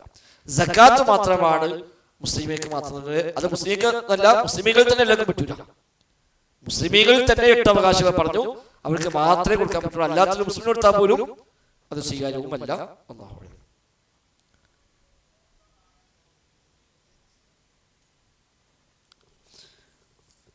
ദുന്യവിയായ ഉദ്ദേശങ്ങൾ വെച്ചുകൊണ്ട് അമലുകൾ ചെയ്യുക എന്നുള്ളത് പ്രോത്സാഹിപ്പിക്കപ്പെട്ട കാര്യമല്ല. ഇപ്പൊ രോഗം മാറാൻ വേണ്ടി സ്വതക്ക ചെയ്യാം, മുറാദ് ഹാസിലാകാൻ വേണ്ടി സ്വതക്ക ചെയ്യാം, പരീക്ഷയ്ക്ക് ജയിക്കാൻ വേണ്ടി സ്വതക്ക ചെയ്യാം. ഇതൊക്കെ ദുന്യാവിന്റെ നേട്ടങ്ങൾക്ക് വേണ്ടി ഒരു ഇബാദത്തിനെ നമ്മൾ ഉപയോഗപ്പെടുത്തുകയാണ്. ഇബാദത്ത് എത്രയോ മഹത്വമാണ്. അത്രയും മഹത്വമുള്ള സംഗതിയെ ദുന്യാവിന് ചെറിയൊരു ആവശ്യത്തിന് വേണ്ടി അത് കൊണ്ടുവരുമ്പോൾ അത് സൂഉൽ അദബ്, ഒരു അദബുകേടാണ്. ഞാനടക്കം നിസ്കരിക്കാം, പക്ഷെ എന്റെ സോക്കേട് മാറണം എന്നാണ് അതിന് അർത്ഥം. അത് നല്ലതല്ല, പ്രോത്സാഹിപ്പിക്കപ്പെട്ട കാര്യമല്ല. തിരിച്ചു ചെയ്യാം. ഒരു അമൽ ചെയ്തു, ആ അമൽ വെച്ച് പ്രാർത്ഥിക്കാം. അമൽ സ്വതന്ത്രമായി എന്തിനു വേണ്ടി ചെയ്തതല്ല, ഓൻ സ്വതന്ത്രമായി ചെയ്ത ഏതോ കാലത്ത് ചെയ്ത അമലായിക്കോട്ടെ, ആ അമൽ വെച്ച് ഒരു ദുആ ചെയ്യാം. ദുആയുടെ മുന്നോടിയായിട്ട് അമൽ ചെയ്യാൻ ഇമാം ഷാഫിക്ക് പറഞ്ഞു കാണാൻ പറ്റും. അമലിന് ശേഷമുള്ള പ്രാർത്ഥന ഉത്തരേണ്ടതാണ്. അപ്പോൾ ഒരു ദുആന്റെ മുന്നോടിയായിട്ട് ഖുർആൻ ഓതി, സദഖ ചെയ്തു, അടികടക്ക് നിസ്കരിച്ചു, എന്നിട്ട് പ്രാർത്ഥിച്ചു, ആ ദുആക്ക് ഉത്തരം കിട്ടാൻ അത് കുറച്ചുകൂടെ സാധ്യമാണ്. അപ്പൊ എന്നതുപോലെ രോഗിക്ക് വേണ്ടി അല്ലെങ്കിൽ മറ്റൊരു പ്രശ്നത്തിലൊക്കെ പെടുമ്പോൾ അവർ ജീവിതത്തിൽ ചെയ്തു വെച്ച അമലെടുത്ത് വെച്ച് പ്രാർത്ഥിക്കാം. നമ്മൾ കഴിഞ്ഞ ദിവസം പറഞ്ഞല്ലോ, ഗുഹയിലകപ്പെട്ട 3 ആളുകൾ. ഓലിപ്പോ ഗുഹയിൽ രക്ഷപ്പെടാൻ വേണ്ടി ഞങ്ങൾ നിസ്കരിച്ചോളാം എന്നൊക്കെയല്ല. അപ്പൊ ഇതിന് രക്ഷപ്പെടുത്താൻ പുറത്തിറങ്ങിയിട്ട് നിസ്കരിക്കാം, നോമ്പൊഴിക്കാം എന്നല്ല പറഞ്ഞത്. ജീവിതത്തിൽ ഒരു പണ്ട് കാലത്ത് ചെയ്തു വെച്ച അമല് ചെയ്തതെന്തിനാണ്? ലിവജിഹില്ല, അള്ളാന്റെ വജഹിന് മാത്രം ചെയ്ത ദുനിയാവിന്റെ കാര്യത്തിന് വേണ്ടി ചെയ്തതേ അല്ല. അത്തരമൊരു അമല് ഓർത്തെടുക്കുകയും ആ അമല് മുൻനിർത്തി ദുആ ചെയ്യുകയും ചെയ്യുക, അതാണ് ഏറ്റവും ശരിയായ രീതി. അല്ലാഹു അക്ബർ. ശിർക്ക് വരാൻ സാധ്യതയില്ല, അദബുകേടായി പഠിപ്പിക്കപ്പെട്ടിരിക്കുന്നു എന്ന് മാത്രം. അല്ല, അത് നിമിത്തമാണ്. നന്മകൾ പലപ്പോഴും ഒരുപാട് ഖൈറുകൾ നമുക്ക് പ്രദാനം ചെയ്യും, അത് നിമിത്തമായി കണക്കാക്കാം, ആ നിൽക്കാവാം. അതല്ലെങ്കിൽ പറ്റൂല. ഒരു കർമ്മം, ഒരു പുണ്യകർമ്മങ്ങൾ ഒരുപാട് ഖൈറുകൾ നൽകും, ഫവായിദ് പലതുമാണ്. ആ നിൽക്ക് റബ്ബ് നിശ്ചയിച്ച ഒരു കാരണം എന്നെനിക്ക് മനസ്സിലാക്കുകയാണെങ്കിൽ അതിന് പ്രശ്നമൊന്നുമില്ല. അല്ലാഹു അക്ബർ. ഒരു ദിവസം 1000 രൂപ വരുമാനമുള്ള ഒരു കൂലിപ്പണിക്കാരന് സക്കാത്ത് നൽകാമോ? അതപ്പോ അങ്ങനെ നമുക്ക് ഒറ്റയ്ക്ക് വരാൻ പറ്റില്ല. ഒരാൾക്ക് 1000 രൂപ കൂലിട്ടുണ്ട്, അയാളെ ഫക്കീറായി കണക്കാക്കി മിസ്കീനായി കണക്കാക്കി സക്കാത്ത് അയാൾക്ക് കൊടുക്കാൻ പറ്റുമോ? രണ്ടും വരാം. അയാൾക്ക് കൊടുക്കാൻ പറ്റുമോ, ഞാൻ അയാളിൽ നിന്ന് വാങ്ങാൻ പറ്റുമോ? രണ്ടും പൊതുവായി പറയാൻ പറ്റിയതല്ല. 1000 രൂപ വരുമാനമുണ്ട്, ഓൻ 1500 രൂപ ചെലവ് കൊണ്ട് ജനിക്കുക. ഓന് വലിയ കുടുംബമാണ്, വയസ്സായ അമ്മണ്ട്, വാപ്പണ്ട്, കുട്ടികളുണ്ട്, ഇവർക്കൊക്കെ തിന്നാൻ കൊടുക്കാൻ, ചികിത്സിക്കണം, ഒരുപാട് ആവശ്യമുള്ള 1000 രൂപ കിട്ടണമൊന്നും ആവില്ല. അപ്പോ ഫക്കീറായിട്ട് നിലക്കും. എന്നാ മറ്റൊരു ഓനോ 6 ഒറ്റക്കേ ഉള്ളൂ, 1000 രൂപ ഇട്ടതിന് ഓന് ലാവിഷായി ജീവിച്ചാലും പൈസ ബാക്കിയാണ്. 3 നേരം ഓട്ടം പോയി തന്നാൽ പോലും ഒരു പൈസ ബാക്കിയായിരിക്കും. അപ്പൊ ഓൻ സക്കാത്ത് കൊടുക്കേണ്ടിട്ടില്ല. അപ്പൊ ഒരാൾക്ക് എത്ര വരുമാനം ഉണ്ടെന്നുള്ളതല്ല, ഫക്കീർ മിസ്കീൻ എന്ന ഗണത്തിൽ അയാൾ വരുമോ ഇല്ലേ, ഇതാണ് മാനദണ്ഡം. അപ്പൊ ചിലപ്പോ 1000 വരുമാനം ഉണ്ടായാലും ഫക്കീർ ആയിരിക്കും. അൽകഹ്ഫ് സൂറത്തില് അല്ലാഹു പറഞ്ഞ മിസ്കീന്മാരുണ്ടല്ലോ, വഅമ്മ സഫിയത്തു ഫകാനത് ലിമസാകീന യഅമലൂന ഫിൽ ബഹർ. ആ കപ്പൽ ഖിദർ ഓട്ടയ്ക്ക് കപ്പലായിരുന്നു, മിസ്കീന്മാരെ കപ്പലായിരുന്നു പറഞ്ഞു. അപ്പൊ മിസ്കീൻ കപ്പലുണ്ടാവും. അപ്പൊ കപ്പലിന്റെ ഉടമക്കാരനാണ്, പക്ഷെ ഓ മിസ്കീനാണ്. അതെങ്ങനെ ഉണ്ടാവും? ചിലപ്പോ സക്കാത്ത് കമ്മിറ്റി കൊടുത്ത് കപ്പലേക്കും. ഇപ്പൊ സക്കാത്ത് കമ്മിറ്റി ഒരാൾക്ക് വണ്ടി വാങ്ങി കൊടുത്തു, ആ വണ്ടി ഓടിച്ച് ഓനങ്ങൾ ജീവിച്ചു പോണ്ട്. എന്നാലും ഓ മിസ്കീനായ, ഓന് വലിയ വണ്ടിയൊക്കെ ഉണ്ട്, ഞാൻ 5 മിസ്കീനായ പറ്റും. ജനകീയമായി വാങ്ങി കപ്പലേപ്പോ കുറെ ആൾ കൂടിയിട്ട്, അപ്പൊ നമ്മുടെ ഗൾഫിൽ നിന്ന് വന്ന പ്രവാസി കൂട്ടായ്മ ഒരു കപ്പാടം കൂടി എല്ലാവരും കൂടി 1000 രൂപ ഇട്ടിട്ട് ഒരു വണ്ടി വാങ്ങി വരുമാനം ഉണ്ടാക്കി കൂടെ. അപ്പൊ ആ വണ്ടിന്റെ മുതലാണ് പേരിന്. അതെ, അതുപോലെ ജനകീയമായിട്ടുണ്ടാക്കിയിരിക്കാം, അല്ലെങ്കിൽ സക്കാത്ത് കമ്മിറ്റി കൊടുത്ത് കപ്പലയക്കാം, അല്ലെങ്കിൽ മറ്റൊരു കിട്ടുക കപ്പലയക്കാം. പക്ഷെ കപ്പലുണ്ടത് കൊണ്ട് മിസ്കീൻ അല്ലാതെ മാറുന്ന ചാർത്തം. അപ്പൊ ഒരാൾക്ക് എന്തുണ്ടെന്നല്ല, എന്തുണ്ടായാലും മിസ്കീനാവാം, ഒന്നുമില്ലെങ്കിൽ മിസ്കീൻ ആവാതൊക്കെ ചെയ്യാം. അയാളുടെ വരുമാനം അയാളുടെ അടിസ്ഥാന ആവശ്യങ്ങൾക്ക് തികയുമോ ഇല്ലേ, ഇതാണ് മാനദണ്ഡം. അയാൾ എങ്ങനെ അധ്വാനിച്ചാലും അയാൾ കിട്ടുന്ന പൈസ കൊണ്ട് അയാളെ അത്യാവശ്യങ്ങൾ കഴിഞ്ഞു പോവുകയില്ല എങ്കിൽ അയാൾ മിസ്കീനാണ്. അത്യാവശ്യം തന്നെ അയാള് താമസം അയാൾ ആവശ്യമാണ്, അയാള് ചെലവ് അയാൾ ആവശ്യമാണ്, മാതാപിതാക്കളുടെ ഓരോ നോക്കാൻ ആവശ്യമാണ്, ചികിത്സ ആവശ്യമാണ്. ഇതിനൊക്കെ അയാൾക്ക് എങ്ങനെ അധ്വാനിച്ചാലും ആവൂല എങ്കിൽ അയാൾ മിസ്കീൻ എന്ന ഗണത്തിൽ ഉൾപ്പെടുത്താം. അതല്ലെങ്കിൽ മിസ്കീനൊട്ട് ആവുകയും ഇല്ല. അതാണ്. പിന്നെ അതേപോലെ കടക്കാരൻ, ചിലക്ക് വരുമാനമുണ്ട്, പക്ഷെ കുറെ കടമുണ്ട്. ന്യായമായി ഉണ്ടായ കടമാണെങ്കിൽ, ന്യായമായി ഉണ്ടായ കടമാണ്, ആ കടം വിട്ട അയാൾക്ക് വളരെ വകുപ്പില്ലതാണ് എങ്കിൽ അയാൾക്ക് സക്കാത്ത് കൊടുക്കാം. ഇബ്നു സബീൽ ചിലപ്പോൾ വലിയ വയസ്സക്കാരായിരിക്കും, വഴിയാത്രക്കാരൻ, ഒരു അന്യ നാട്ടിൽ നമ്മൾ വന്നിട്ട് അയാൾ പെട്ടു, അയാളെ പോകലടിച്ചു പോയി, അയാൾക്ക് ഒന്നുമില്ല. നാട്ടിലേക്ക് പൈസ ഉണ്ട്, ഇഷ്ടംപോലെ സൗകര്യമുണ്ട്, പക്ഷെ നാട്ടിലേക്ക് എത്താനേക്ക് വഴിയില്ല. അയാൾക്ക് സക്കാത്തിൽ നിന്ന് പൈസ കൊടുക്കാൻ തന്നെ എത്ര കൊടുക്കാം? അയാൾ നാട്ടിലേക്ക് എത്താൻ ആവശ്യമായ ടിക്കറ്റ് എടുക്കാനോ ഒന്ന് പോകാനോ ആ പോണ വൈക്ക് ഭക്ഷണം കഴിക്കാനോ ആവശ്യമുള്ള ഒരു എമൗണ്ട് സക്കാത്തെ പറ്റി കൊടുക്കുക. നാട്ടിലെത്തിയാലോ അയാൾക്ക് ബുദ്ധിമുട്ടൊന്നുമില്ല, ഇപ്പൊ അയാള് ആവശ്യക്കാരനാണ്. ഇതൊക്കെയാണ് അതിന്റെ ഒരു മാനദണ്ഡം. അല്ലാതെ ഒരാൾക്ക് വരുമാനത്തിലുണ്ടെന്നുള്ളതല്ല. ഫക്കീർ മിസ്കീൻ എന്ന ഗണത്തിൽ ഉൾപ്പെടുമെങ്കിൽ അയാൾക്ക് സക്കാത്ത് വാങ്ങാം. അതേപോലെ അടിസ്ഥാന ആവശ്യം കഴിച്ച് അയാൾക്ക് മിച്ചമാകുന്നുവെങ്കിൽ അത് 590 ഗ്രാം വെള്ളിയുടെ മൂല്യം അയാൾക്കൊരു വർഷം ബാക്കിയാവാൻ വകുപ്പുണ്ടെങ്കിൽ അയാൾ സക്കാത്ത് കൊടുക്കേണ്ടവരാണ് എന്ന് കൂടി മനസ്സിലാക്കുക. അല്ലാഹു അക്ബർ. നമ്മൾ അവസാനിപ്പിക്കലേ. ഹെൽത്ത് ഇൻഷുറൻസ് പല ടൈപ്പാണ്. എല്ലാ ഇൻഷുറും ഒരേ ഹുക്കുമല്ല. അതുകൊണ്ട് ഒറ്റവാക്കി നമുക്ക് ഉത്തരം പറയാൻ കഴിയും. നമ്മൾ അതിന് പ്രീമിയം അടച്ച് നമ്മൾ അതിന് കൃത്യമായി മാസം മാസം പോളിസി പുതുക്കി അതിന് നമുക്ക് അപകടം വന്നാൽ പൈസ രൂപത്തിലാണെങ്കിൽ പറ്റൂല. അതേതായാലും പറ്റിയതല്ല. ഇതപ്പോൾ സർക്കാർ ഒരു ഇൻഷുർ പ്രഖ്യാപിച്ചു. ഈ നാട്ടിലെ എല്ലാ മനുഷ്യന്മാർക്കും സർക്കാർ ഉദ്യോഗസ്ഥന്മാർക്കുണ്ടല്ലോ മെഡിസിപ്പ് പോലൊക്കെ ഉള്ളത്. അത് സർക്കാർ ഉദ്യോഗസ്ഥന്മാർക്കാണ്. ഇനിയിപ്പോൾ അതേപോലെ ഗവൺമെന്റ് കൊണ്ടുവന്നു ഇവിടുത്തെ എല്ലാ പൗരന്മാർക്കും ഒരു എത്ര വയസ്സായി കഴിഞ്ഞാൽ ഒരിക്കലും ഇൻഷുർ കിട്ടും. അതിൽ അടക്കൊന്നും വേണ്ട. ചിലപ്പോൾ മെമ്പർഷിപ്പ് എടുക്കേണ്ടി വരും. ഒരു മെമ്പർഷിപ്പ് എടുക്കാൻ ചിലപ്പോൾ എന്തെങ്കിലും ഫീ ഉണ്ടാവും. ആ ഫീ കൊടുത്ത് മെമ്പർഷിപ്പ് എടുത്തു അയാൾക്ക് ഇനി സർക്കാർ കൊടുക്കും. അത് നമുക്ക് വിരോധമില്ല. ഒരു കമ്പനി തീരുമാനിച്ചു, നമ്മൾ ഒരു കട എടുത്തത്, ആ കട തീരുമാനിച്ചു ആ കടയിലെ സ്റ്റാഫിന് ആ കടയുടെ വക ഒരു സിസ്റ്റം പ്രഖ്യാപിച്ചു. ആ കടയിലെ സ്റ്റാഫിന് ഒരു അസുഖം വന്നാൽ നമ്മൾ ₹100 ആ കടക്കാരൻ കൊടുക്കും. ഒരു കമ്പനി അങ്ങനെ ഉണ്ടാവും. ചിലപ്പോൾ ചില കമ്പനികൾക്ക് വലിയ ഇന്റർനാഷണൽ കമ്പനികൾക്ക് ഉണ്ടാവും.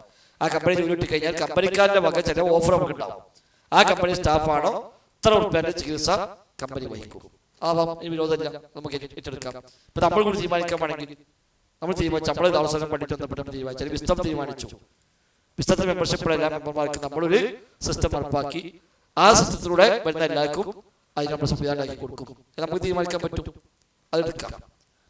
അതൊക്കെ പരസ്പരം സഹകരിച്ചുകൊണ്ടുള്ള ഒരു സംവിധാനമാണ്. മറ്റു പലപ്പോഴും ബിസിനസ്സാണ്. നമ്മുടെ നാട്ടിലെ ഇൻഷുറൻസ് ബിസിനസ്സാണ്. ആളുകളുടെ ആശയം മുതലാക്കി ഓരോരുത്തർ നമ്മൾ മാസം മാസം പൈസ വാങ്ങുന്നു. അപ്പൊ കോടികൾ വരും. ആ കോടികൾ മറ്റു പലരും ബിസിനസ് ചെയ്യും. എന്നിട്ട് അതിന് തുച്ഛമായ ഭാഗത്തേക്ക് പോകുമ്പോൾ കൊടുക്കേണ്ടി വരിക. അത് ഏതായാലും പറ്റുകയില്ല. പരസ്പര സഹകരണം എന്ന കോപ്പറേറ്റീവ് പരസ്പരം സഹായ സഹകരണങ്ങളുടെ ഭാഗമായി ഉണ്ടാകുന്ന ഇത്തരം സംവിധാനങ്ങൾ ഗവൺമെന്റ് നടപ്പാക്കുന്ന സിസ്റ്റങ്ങൾ അതിന് വിരോധമൊന്നുമില്ല. അത് നമുക്ക് സ്വീകരിക്കാം. അല്ലാത്ത നമുക്ക് പാടില്ല. പൊതുവായി അതിലുള്ളത്. പിന്നെ ഓരോന്നിന്റെയും സിസ്റ്റം അറിഞ്ഞാൽ അതിന് ബന്ധപ്പെട്ട് നമുക്ക് വിശദമായിട്ട് പറയാൻ കഴിയും. മൊത്തത്തിൽ നമുക്ക് മനസ്സിലാക്കേണ്ട ഒരു രീതിയിലാണ് അല്ലാഹു പറയുന്നത്. ഒക്കെ അവസാനിപ്പിക്കാതെ കുറച്ച് കാര്യങ്ങൾ പറഞ്ഞതും കേട്ടതും ഉപരി അമലാക്കി മാറ്റാൻ നമ്മളൊക്കെ പരിശ്രമിക്കുക. റമദാനാണ്. മാക്സിമം നമുക്ക് ഉപയോഗപ്പെടുത്തണം. നഷ്ടപ്പെടാതെ ശ്രദ്ധിക്കണം. അല്ലാഹു സുബ്ഹാനഹു വ തആല ഖൈറും ബർക്കത്തും നൽകി അനുഗ്രഹിക്കുമാറാവട്ടെ. ബാറക്കല്ലാഹു ഫീനാ ജമീഅ.